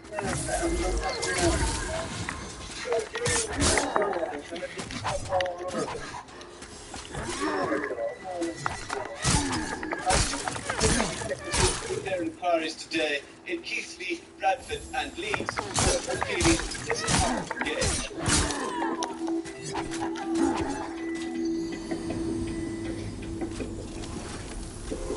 Very hard to explain to people who are not from the world. It's like The lurking threat of the Ripper is very real. Those who live in the areas where he struck are in constant fear. Quite dull women around here. Well, they're all really frightened about it. Everybody talks about it in the pub. Well, I think it's about time he was caught. It's very, worrying for all the women that live here.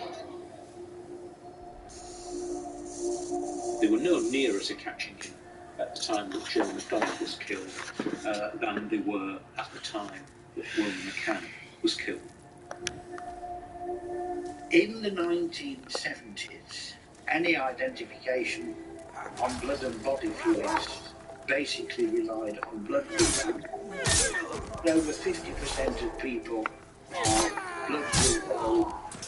A is the next most common, then B, and then AB. We've got over 60 million people in the country, so it's a pretty wide field.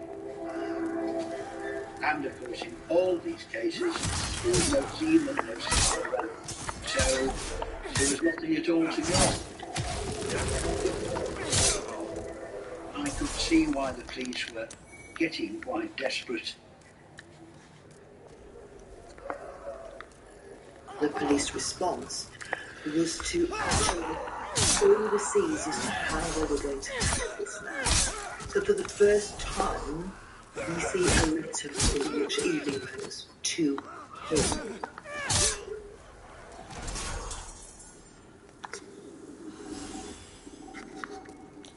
You've killed 5 times now. In less than 2 years, you have butchered 5 women in Leeds and Bradford.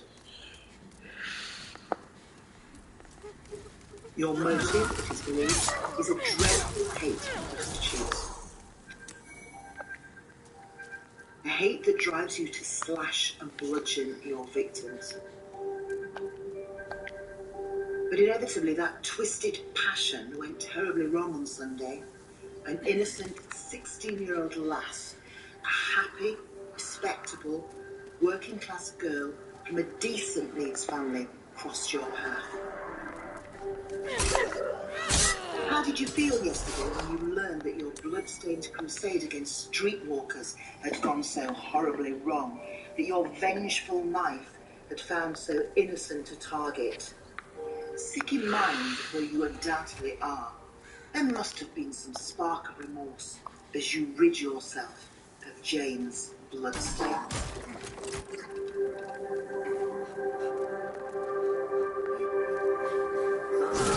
Do you think the liquor will start again? The big question is when and where. My career was Sunday morning on the telephone and are we in business again?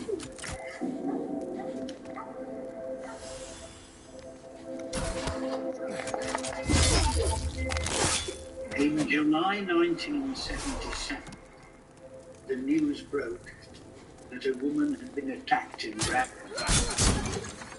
Her name was Maureen Long. She had been struck on the back of the head. She had been stabbed 4 or 5 times.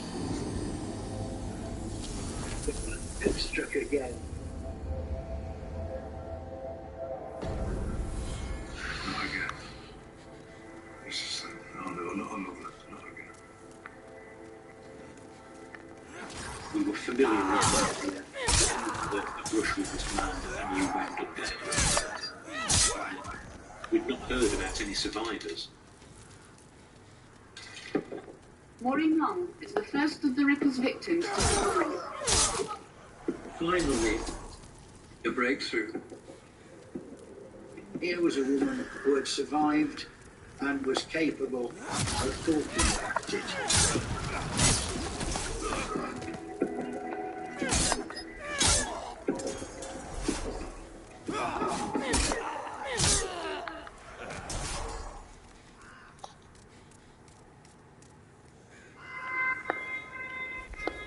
This was a case that had been running on for over a year.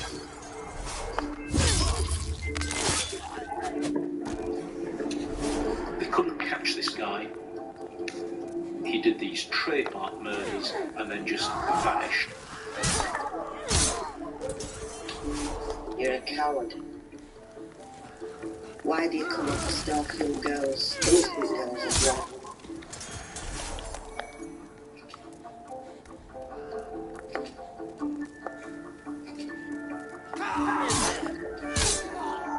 You come up from behind them, they don't have a chance.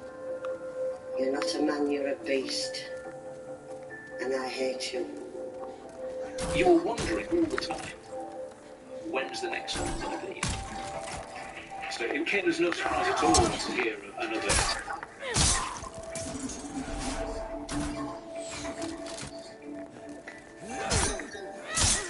What set this one apart was that the woman had survived.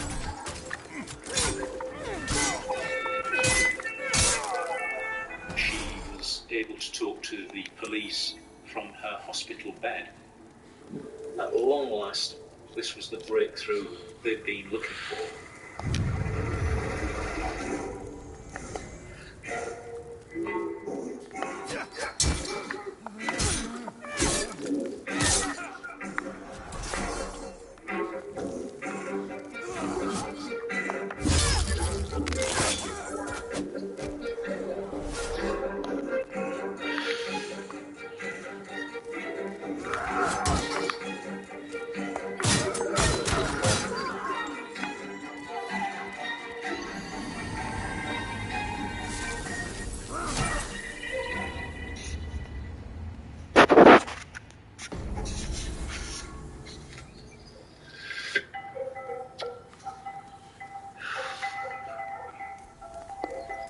Maureen Long became the first of the Ripper's victims to survive. He spent the evening surviving by discovery in Bradford. She was picked up in a car and brought here, just off the Leeds Road, to this waste ground. What followed was a classic Ripper attack. A blow to the back of the head with a blunt instrument and a knife down the front. This is a macabre thing to say, but the Ripper had been and as a result, Maureen was very lucky. Police were very excited about it. We've got somebody who can tell us about what happened, give us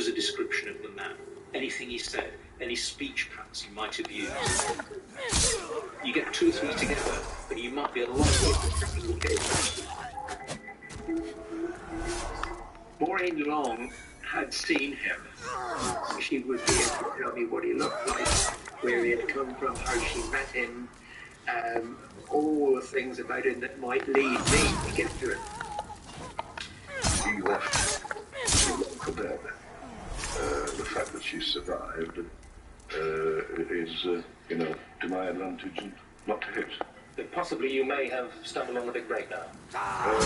There is a possibility, and I sincerely hope so. I had to draw out from her everything that I possibly could. But one had to be extremely careful not to feed her stuff that you want her to tell you. So we all decided to try to take things forward slightly differently. I was called to the boss's office. Got a job for you. I want you to take Maureen Long out. The joking. I said, I'm sorry, she's not my type. She's not your choice. I want you to take her to the dance club in Glasgow. See if that man's there. If he's out there stalking a potential victim. He says there's 15 quid expenses for you. I says, $30. That will be on the first round. I spent 78 quid that night. Because she liked to drink.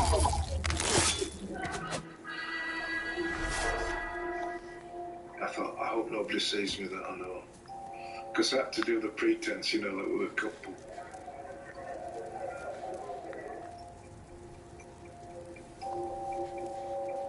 If she thought her attacking, probably called troops and arrested her. My friends used to say, what are you doing? You got this guy here. It's not for lack of trying.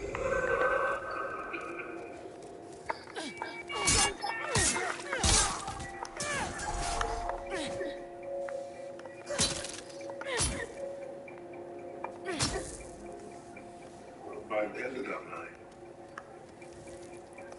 there was nothing to indicate that anybody we saw was our man. There wasn't a lot in there, in her head, about anything. So to draw out of her what she's seen and to get her to talk about it was quite a difficult situation. She lived, but not, unfortunately, to tell them. Brain damage destroyed her memory cells. She can tell the police nothing. About 11:30, I went into the matter, getting my drink off readers, and then I got my coat, and that's all I remember. Going up to them. That's all I remember about it.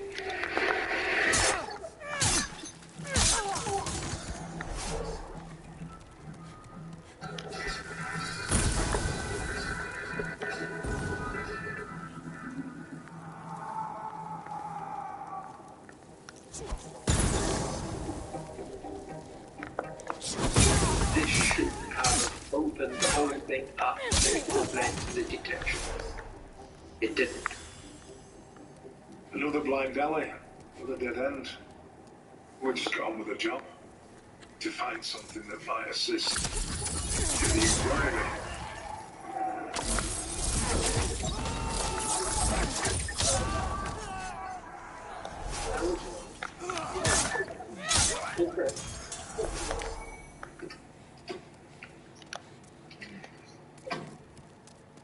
I was 23 years old, doing my normal everyday policing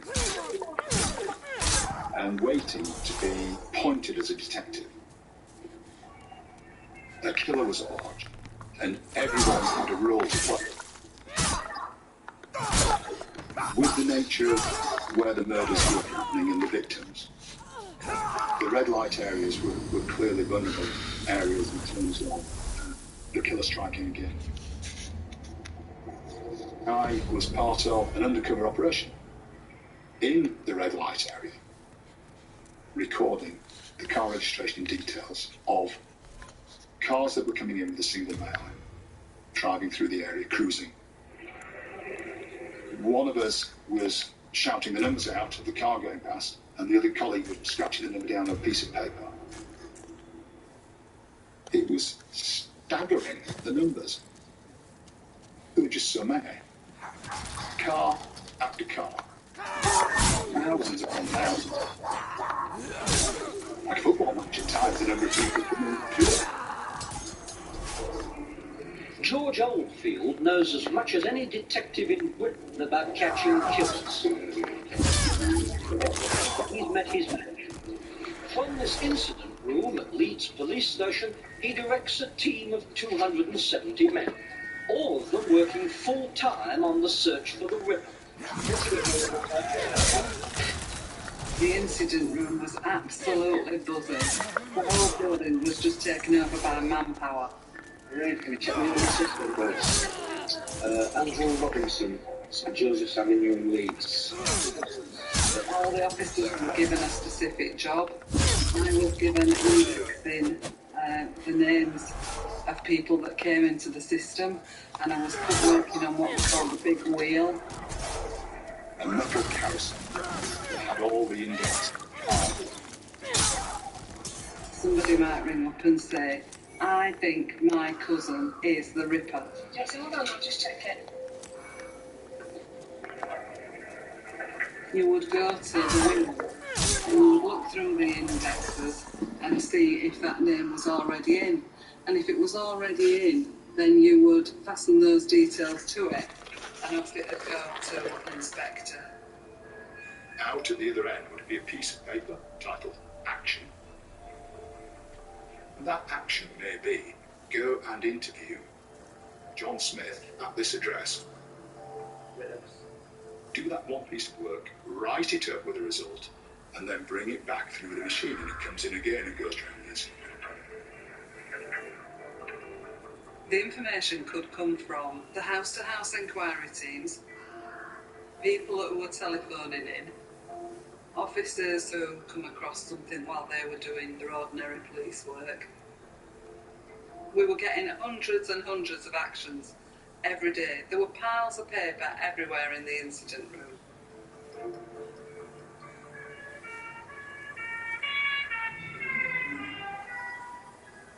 Do you dread the news that there's going to be another murder? I don't think I can answer you more than to say that. I hope that we can draw this to a conclusion without anyone else having to die. But I don't know that that will be the case. I think there is a grave danger that this man will strike again.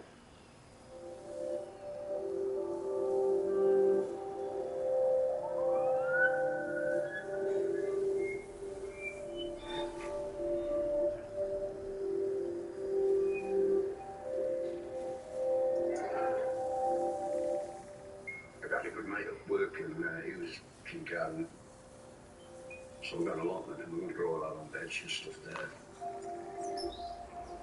It was a lovely sunny day. I'd got a day off work, he'd got a day off work before I'd go down the allotment and get a shed up. I was getting all the old bricks and there to lay a base. Well, I realised later on that road, my wheelbarrow had already skilled.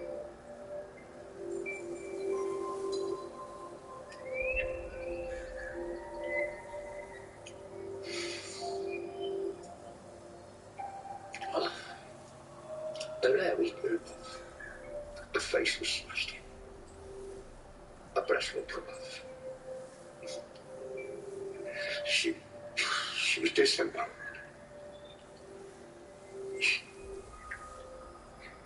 She was cutting in the most horrendous ways a person could cut someone. I run the phone box across the road. 1999. David Everett minutes. Jean Jordan's body was found 9 days after she'd disappeared. The body was naked, and her clothes were scattered around it. It was very obvious to any passerby. Hard to describe it all. Is that how you found her? Is that what you saw? My God. I just didn't have a clue what was going on.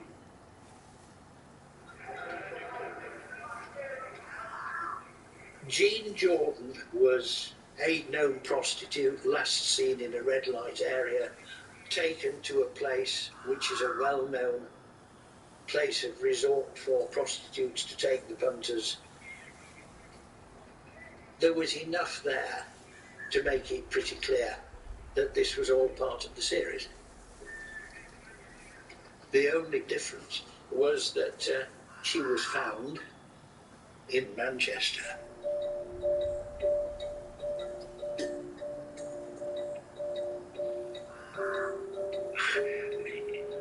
We had somewhere in the region of 400 officers at some time.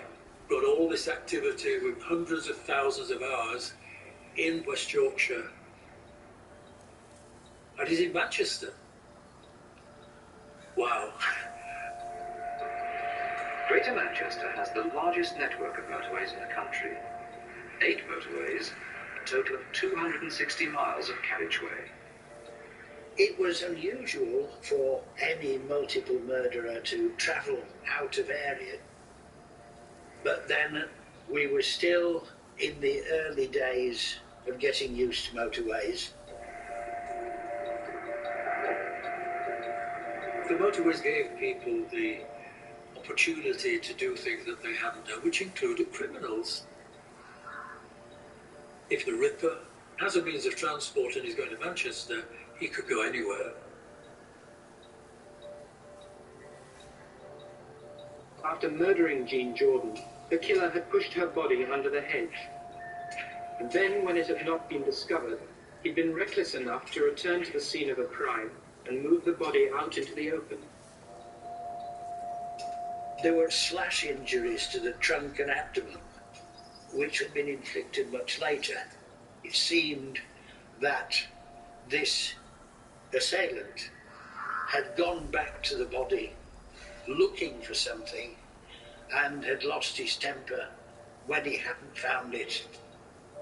Her handbag was found some distance away and its contents had been chucked all over the place. But what had been missed was an inside pocket of the handbag which contained a brand new £5 note. Each £5 note has a unique serial number, and when the Bank of England distribute them, and they know generally what district these notes go to. So the banknote that was found on the body of a victim could be traced back to see, well, where did that note come from and where was it distributed to? The going rate for prostitution was £5 a go. If he had paid her £5 and it was a brand new issued £5 note, he must have guessed that it was easily traceable and gone to try and get it back. How much importance are you putting on this £5 note? We are satisfied that this £5 note only came into circulation on the 27th of September, 4 days before she met her death. We have reason to believe that it was sent to one of 3 banks in the Bradford, Shipley and Bingley area, and that from the bank it found its way to an employer, and from the employer into an employee's wage packet. As a result, we are visiting several factories in the area and interviewing all the male employees. This is as big or as good as anything that's happened in the past. There was a feeling of euphoria that at least now we're going to get somewhere. We were teamed up with a colleague who was based in Manchester, the Greater Manchester Police. We would go to factories where the people worked, Just the employer. The police came on and went through everybody. It was quite in depth. They really went into it. I mean, I was quite joking about it, and they soon told me how serious it was. And they really put the pressure on. They did it through everybody. I probably interviewed hundreds of people. Hundreds. Of course, there was haulage, stationers, all sorts of businesses. I mean, it was an overwhelming number of inquiries to do and interviews to conduct. Is it possible that he has been spoken to during this inquiry?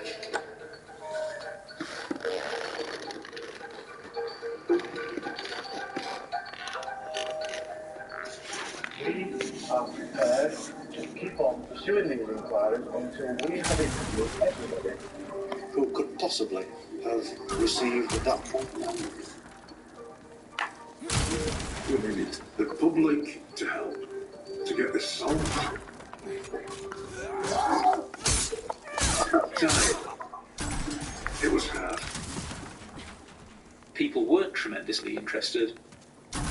The prevailing mood in the country was worrying about whether you have a job next month.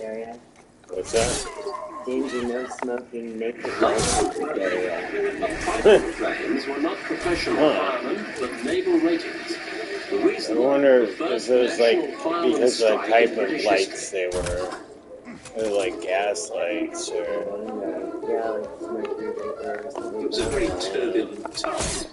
The Organization of Oil-Producing Countries has quadrupled the price of crude oil in 2 years and thrown the industrial world into grave turmoil. The price of oil went through the roof, not once, but twice. It produced a lot of stresses and strains because higher oil prices always feed through into higher inflation. So every time you turned around, the price of everything you wanted had gone up again. So you were in the scramble then to make your wages keep pace with inflation. Had other costs to think about as well, and felt very often they couldn't afford to pay increases. So everybody was permanently on strike. The government will not accept the reducing the country's inflation rate. There were societal changes as well. It became acceptable to live with someone rather than marry someone. It became acceptable to have children and wedding. So you got all these undercurrents. Things seem to be changing around you all the time.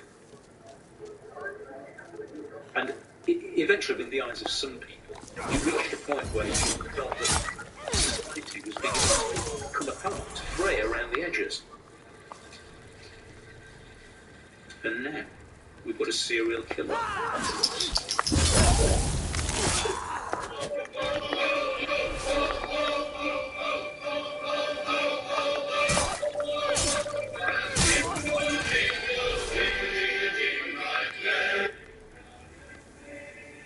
Just before Christmas in '77, one of my colleagues came in and said there was another attack on a prostitute in Leeds. This was significant in that, like Maureen Long, she survived. The victim this time, Marilyn Moore. I didn't feel the first one, I felt the second and the third blow. And as I felt the third one, my hand was on the top of my head. Then I remember grabbing his trousers. And as I grabbed his trousers, it pulled away. And I let him go back in his car. And as he drove off, his back wheel skidded and fell. This was a major breakthrough. We had tyre information, and 3 of those tyres matched the same tyres that we seen at the Richardson murder. And unlike Maureen Long, she did remember the attacker. Marilyn Moore was able to give the police a good description. One authentic picture is one of the strongest clues so far. He was around 30, he had a beard, and he had dark hair. The photo of the Marilyn Moore attacker was on the wall on every police station throughout this country. For the first time, we had a picture of who we now believe to be the Yorkshire Ripper.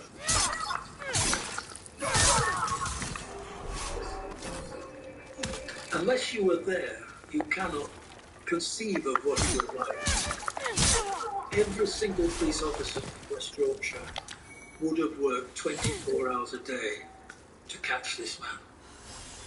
It would be hard to imagine a more difficult inquiry. There's no pattern, dates, days of the week, frequency, or locations of the murders. Is he likely to kill again? I think that's very much on the cards.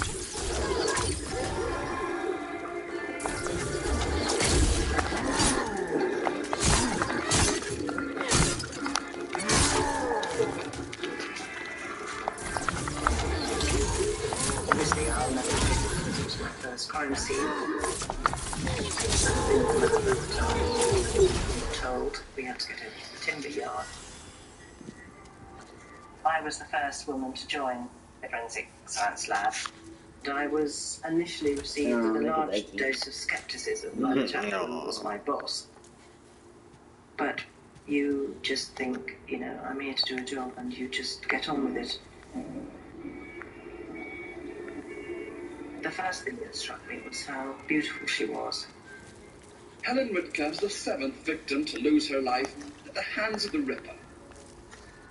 I don't know what quite I was expecting, but she just looked very serene. It surprised me. I was pleased by that. It made it easier. Helen's body was found in a timber yard by police using dogs. It was a rather forbidding place. It was very dark and wet. There was a little bit of street lighting, so there were dark shadows thrown onto these great slabs of wood. It was a horrible place to die.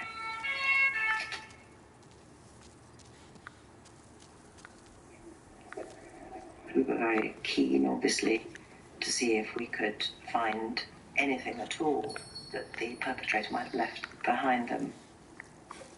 Because rough wood just picks up stuff, you know, it's splintery. But he wasn't leaving a lot of traces that we could actually analyse and compare. And certainly nothing that you could get a blood group out of. I'm anxious to talk to the man who was standing in the entrance to the woodland at the end of Great Northern Street, opposite the toilets. Whatever it was just so dangerous, and so likely to kill again. And probably could be any day, could be quite quickly. And I think that added an extra impetus for George. It was a lot for him. All this stress, all this pressure from the press, pressure from the professionals. No officer had ever experienced that level of media coverage or pressure. I'm sure George took it personally. I would have personally. The whole day lit on cops knocking on doors with questionnaires because where she was last seen was on quite a busy junction. The belief was this case would be cracked here. 48,000 people have been interviewed, 136,000 vehicles checked, and still nothing. This girl in the picture, did you know by sight? I've seen her once. You've seen her once? Yeah. With any murder investigation, you need the public's help, clearly. But there was a degree of apathy amongst communities where these murders had happened. And as far as I could see, no one knows the victim. Helen Ricker and her sister, Rita, had had a fairly chaotic upbringing, and eventually the girls were fostered. but both girls were troubled by their past. They left home, went to live in Huddersfield, and got involved in prostitution. We got access to Helen's foster parents via the police, and the police wanted them to talk to us so that this human portrait of an unfortunate girl might prick someone's conscience, perhaps, to come forward and give them a lead.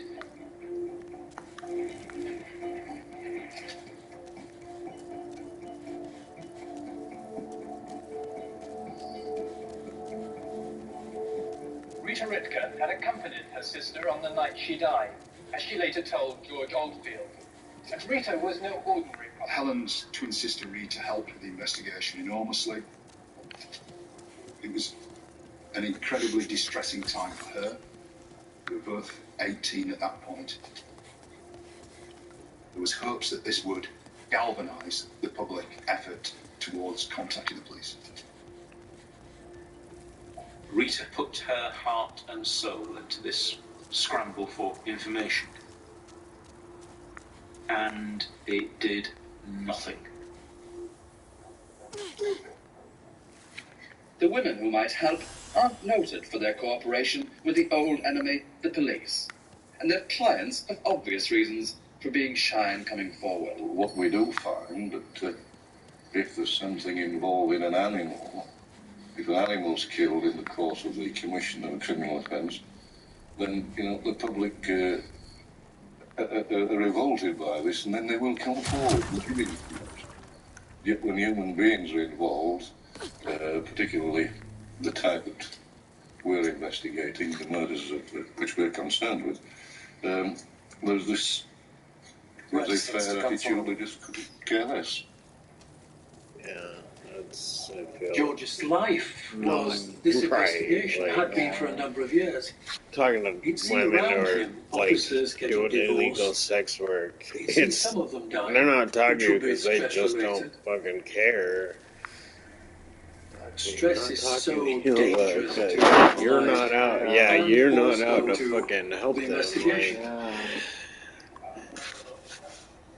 Because the information hadn't come through to crack the case were at that out point, there to help it was, them. what can we do Imagined next? by a To lot of their force them out. standards, then they wouldn't And be a stuck huge doing what they amount were of money, doing. maybe the carrot to do that. And that was the thinking behind the reward. That maybe a life-changing amount of cash would make someone, if they were sitting on information, might bring them forward, might flush them out. The basic reward was £10,000. Private companies put in more and more, and eventually they got the total to £30,000. You obviously think, though, that money is going to work amongst some of the people who might be involved, whereas they might not go to the police voluntarily. Yes, this is a sad reflection on human nature, but anything which could alleviate the position or assist the police should be encouraged. George Oldfield, Assistant Chief Constable, West Yorkshire Metropolitan Police speaking. If you have any information, please pass your message after you hear the short term. Anything is known proceeded in confidence. I think the response was overwhelming at first. We did have an awful lot of calls. A girl might have fallen out with her friend, so she'd ring in and say it was the Ripper. Wives say it was the husbands. One spoke about Clairvoyance saying it was a man on the top of a number 97 bus. We received all sorts of crank telephone calls, and we put everything into the system, no matter how it sounded. If you can imagine a football field in America or the UK, the filing cabinets would have filled that football field. There were millions and millions and millions of pieces of paper. Thousands of phone calls in a week. Twice that number of actions coming back in.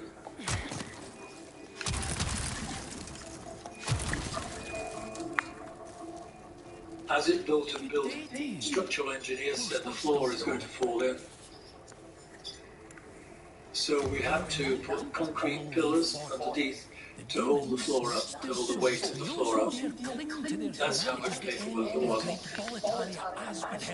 At least the demons don't send us to our deaths in battle. Nothing was working as it should. The filing system was so chaotic. They, frankly, were floundering. Probably some pampered little lordling by the looks of his attire. It's impossible to believe the Ripper didn't know that it was suspectless. They had no idea who was doing this. They had no idea really how he was managing to do it. He must have thought, blimey. Here was a man who could seemingly appear and disappear at will, and for all he knew, they were no closer to catching him than they were right at the very start. No leads, no ideas.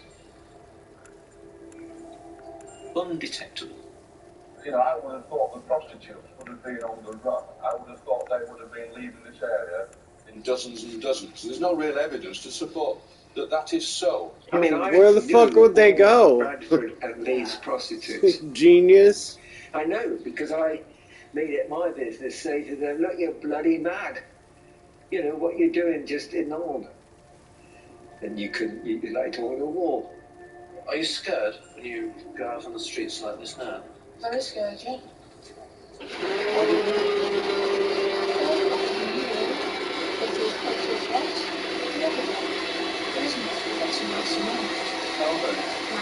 But how can you as a mother let your daughter be a prostitute in this area?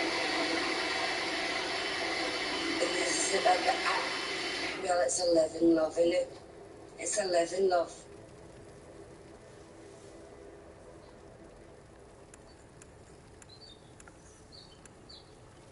There was a lot of emotion flying around amongst the general public at the time.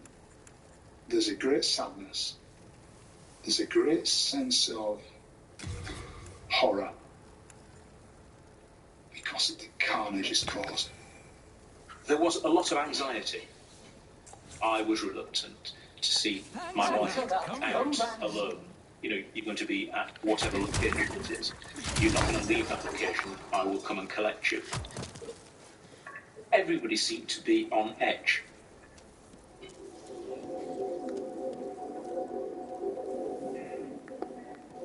And then, Easter Sunday, at the end of March, a passerby noticed in an area of wasteland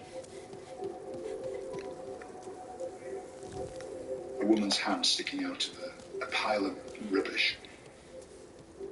The police were called, and under a sofa on this wasteland and rubbish pile was the body of Yvonne Pearson.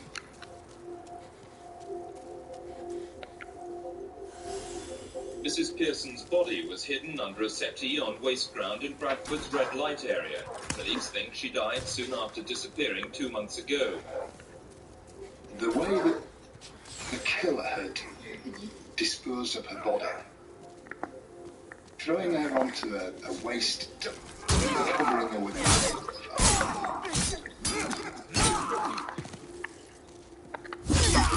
what is going on in this person's head to do this? What kind of creature are we dealing with here? It was quickly established that she'd been killed 2 months before. The strange thing about that was the Daily Mirror newspaper placed under her arm. It was dated exactly a month. She'd been murdered. So the murderer had been back and placed the newspaper under her arm. He's taunting the police.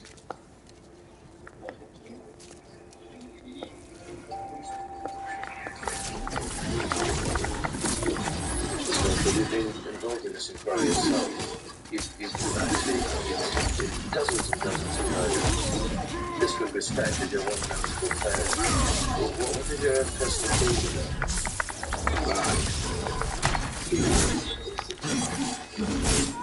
We should have in the full sector cast So you're going to get him? the greatest risk to the community that there's been for generations, I would say, certainly in this area. And I have no hard feelings towards him. I just want to catch him. West Yorkshire Police with a very good record of dealing with the most serious crimes compared with anywhere else in the world. Greenhow was the most serious crime it had ever been. It was failing. People were ridiculing the police. In fact, there was graffiti outside the Carlisle public house which said, "Ripper 8, lives at the mill." The tyre track inquiry was going very slowly. We checked 5 million vehicles. Eventually, it was abandoned.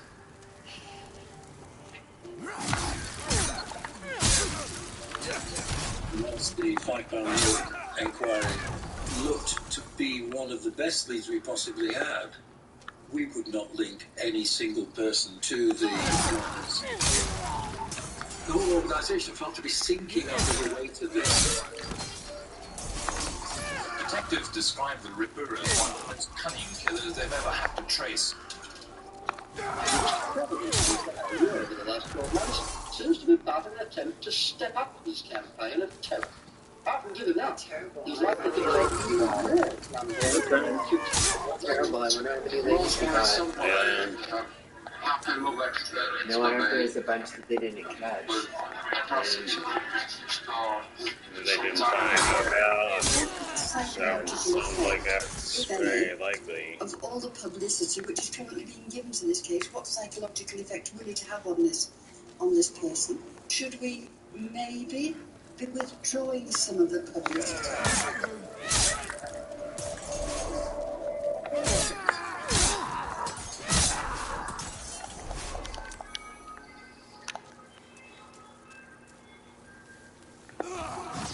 It's happening again. Somebody's alive again. And we couldn't stop it happening. But I don't know, it does seem like he It does went have out an of his effect. way to make a spectacle out of the bodies. The body was found here in the grounds of the Manchester Royal Infirmary shortly after 8 o'clock this morning by 2 gardeners who'd left their vans in the grounds of the hospital overnight. Again, the victim was a prostitute. Lots of them kind of work up to that period, or like stage. There's like practice trial runs, I guess. Yeah, before they get to. When she was by the drag. But not every serial killer is like that. But I was wondering when I see one on TV, like nearer to where people did they start with walking. animals? So Yeah. that, she would become fairly obvious. There were more than 800 patients and staff in the hospital building round about. The whole area was floodlit. The killer had taken more risks than ever before. But this was a very public place indeed to leave a murder victim's body. The assailant was getting publicity hungry. He wanted the world to know that he had struck again. The police searched for witnesses, but they found the same public apathy they'd always found. Try as they might, they failed to turn up anyone who had mentioned next scene to And George Moorfield's men remained in the dark about his identity.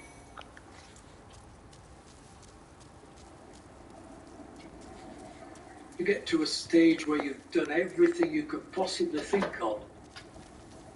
What can I do? I can't let it go on as it is because nothing happening. So George decided to ask the Ripper to sort of give himself up.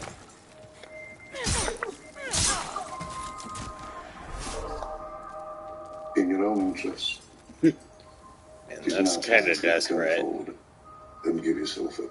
Yeah, like, here's our big plan. You know, why don't we just ask him to give himself up? Have we tried that yet? Has that ever worked before?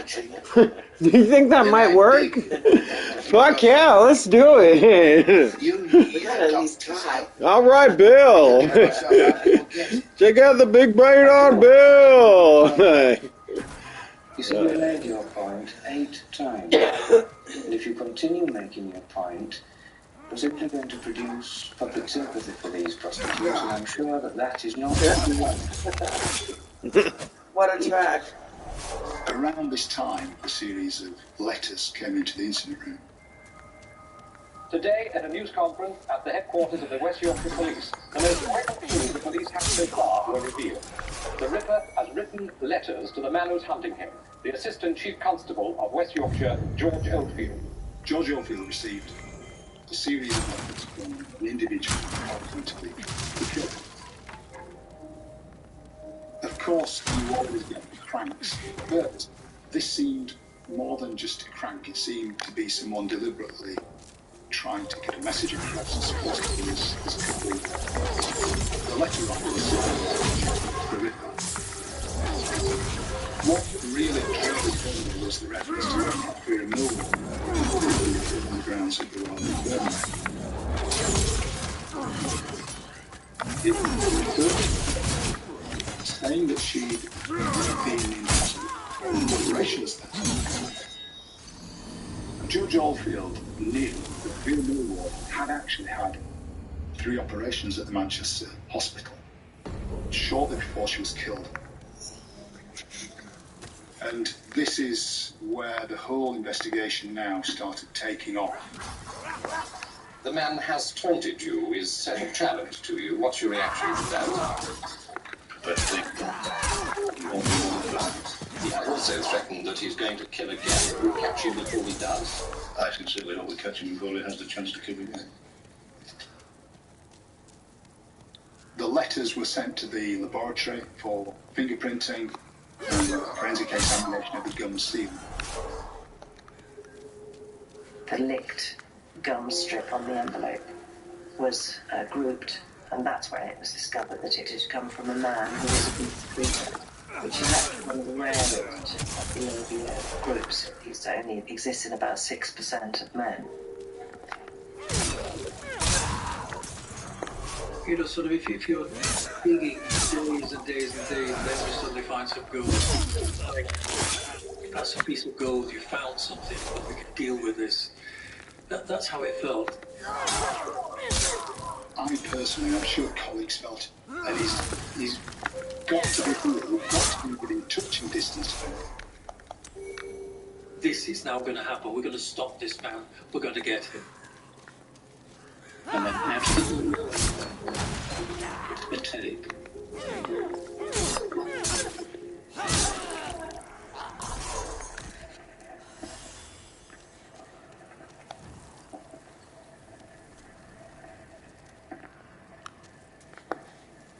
I'm Jack.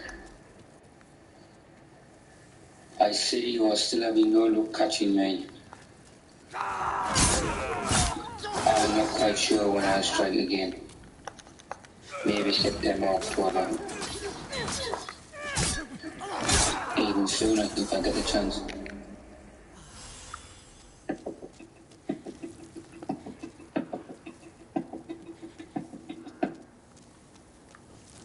You know, this is happening. There's like a killer and he's like sending tapes to the police, kind of taunting them. It's the worst series of unsolved killings in the world. Many people, he's made fools of police. He's leading a crusade against prostitutes. It rippled out Bradford, Goodison, Manchester.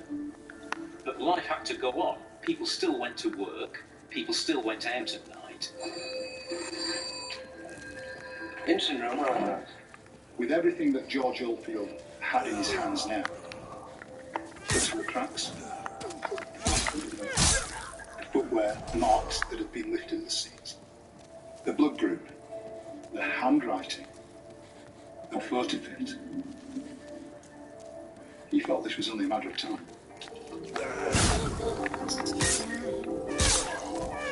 For the general public, all they wanted to know was that life could get back to normal.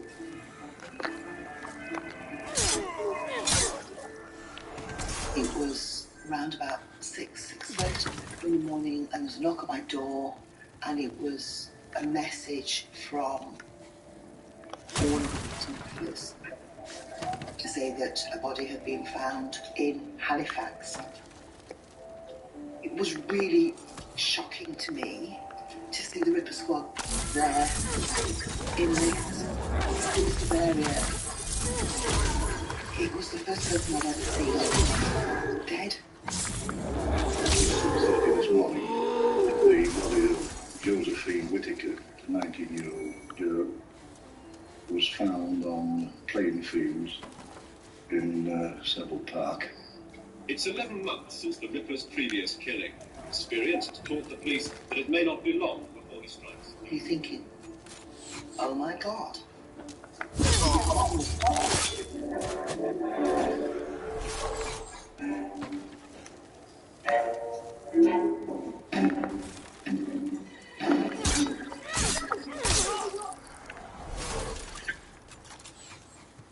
body was found by a woman about 50 yards from the road on grassland in Savile Park, one of Halifax's most exclusive residential areas. One of the girl's shoes was found 20 yards from the road, and because of deep scrape marks in the grass, police believe she was attacked at the roadside and dragged to where her body was found.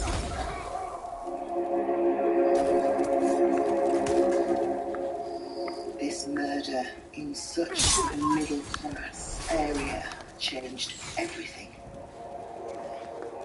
She was a middle-class building society. We had been told by police that this man targeted prostitutes, but she wasn't a prostitute.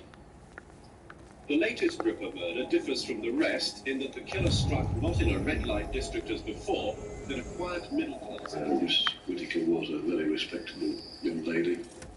The worrying thing now is that he's moved out of the red light areas where he's operated in the past. Which makes it now that anyone left alone at night is at risk to catching him.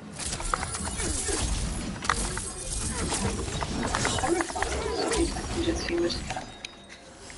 But Josephine acknowledged that now their explanation was he changed his tactics because we made the red light district so hot. And now he's going to other women, but it doesn't mean that he's not at heart a prostitute killer. I went to work on a local radio station which didn't have a big staff. So if a story broke, you had to go out and cover it, and you'd get in a little car from the radio station and set off with an A to Z from the news. And I'm incredibly conscious that this is a city where this man, I thought, was looking for vulnerable women. And a vulnerable woman was basically a woman who was out on her own at night. And that was my job.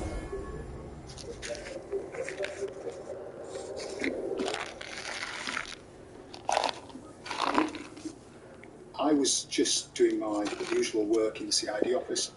Then I got a call to say that I was going to be seconded on to the Halifax murder case. So I headed over to the incident room at Halifax. Seconded. I would have said seconded. Suddenly a message came out for a briefing, debriefing, at the court building, which was an unusual place because we'd never had a debriefing. So, what's happening? George Oldfield came in, and an officer was with him handing me tip. George Oldfield explained that he'd received a tape which he was going to play us. He wanted us to listen very carefully, because he was satisfied that this tape was sent by the person who sent the letters.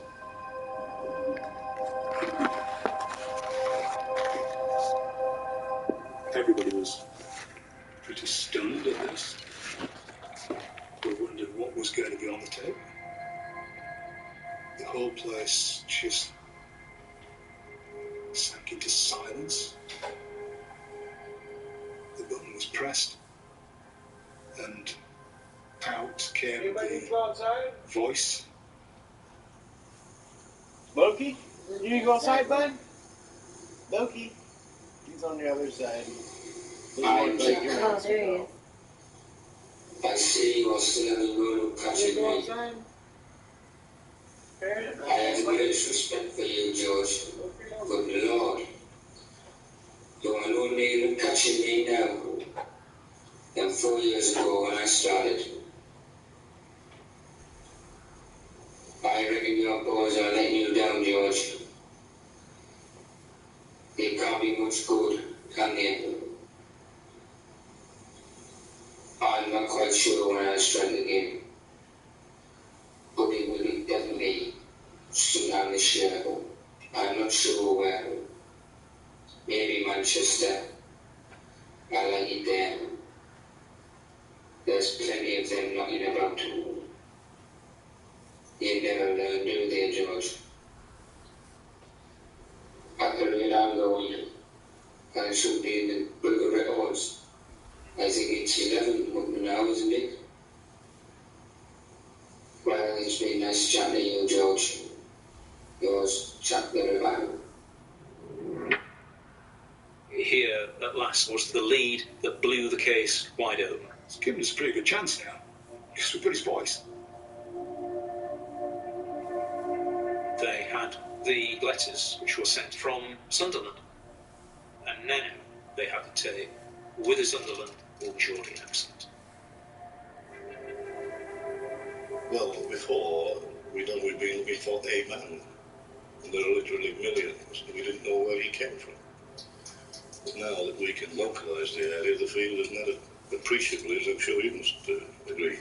We know what his voice sounds like, we know what his handwriting looks like. How much more do we need?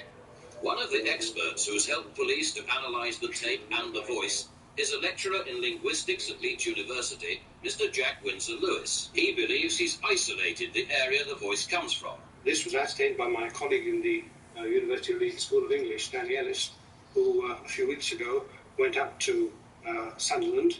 Remember, the letters were posted from Sunderland, so this was the natural place to start investigations, and he had very little distance to go from central Sunderland before he started to home in on this kind of accent. How small an area have you now isolated? Well, I think you could call it something like a square mile. The village of Castletown, about 3 miles to the west of Sunderland. Castletown, a once flourishing mining village, has been hard hit by recession.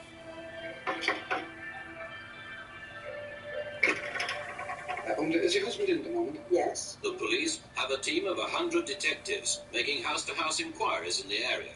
We're making inquiries about Jack the Ripper. I was the detective inspector in charge of Sunderland Central. I'm not Jack the Ripper. Right? The killer had come from Sunderland, and we had to find him. Right. It was a bit awe-inspiring when you realised that you now were holding the baby. I defy anyone to say a voice is not an identifying characteristic.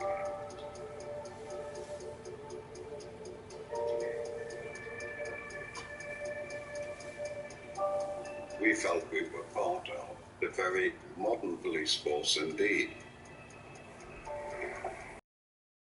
To put an end to it.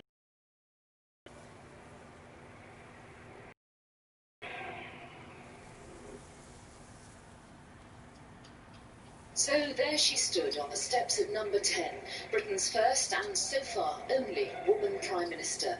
Her mission, nothing less than the transformation of Britain.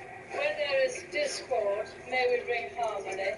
Where there is error, may we bring truth. Where there is doubt, may we bring faith. Two-hand, can we get a two-hand wave for us this way? Come on, you left side, come on. In 1979, Margaret Thatcher becomes Prime Minister, so all my female friends are, wow, what an achievement. This is going to change the face of how women are perceived. I applied to do a fine art degree, so I came to Leeds with great expectations.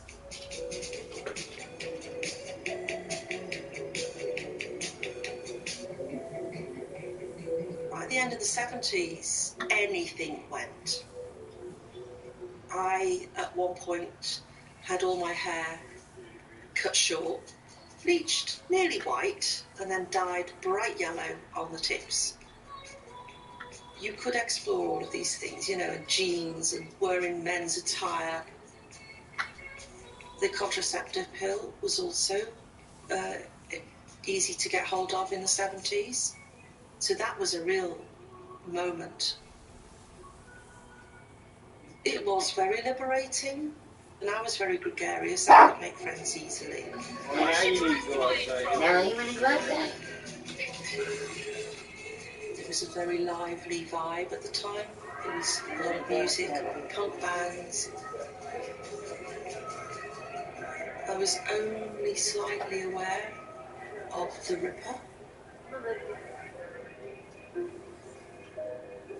I did have my reservations, of course, but then you think, it's not going to affect me. You know, at that age, you just feel that you can do anything, be anywhere, and it wasn't going to affect my movements around town.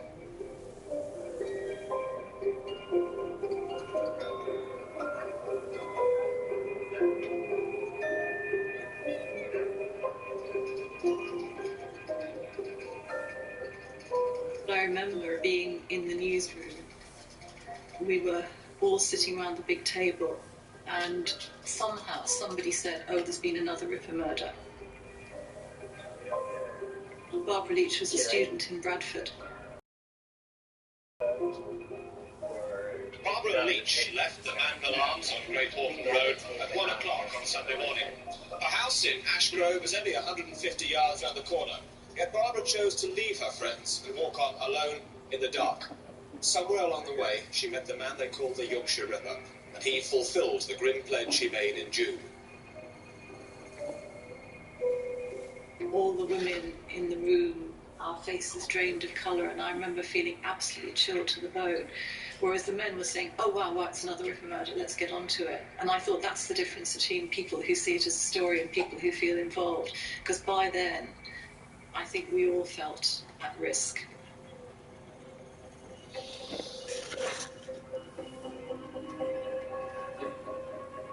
What's worrying the police is that despite the unspecified they took after the Ripper's last warning, he was still able to strike again. The truth is, they couldn't do much to stop him. For even with his voice on tape, his handwriting, and the evidence of 12 murders, they still don't know who he is. How grave an effect has what's happened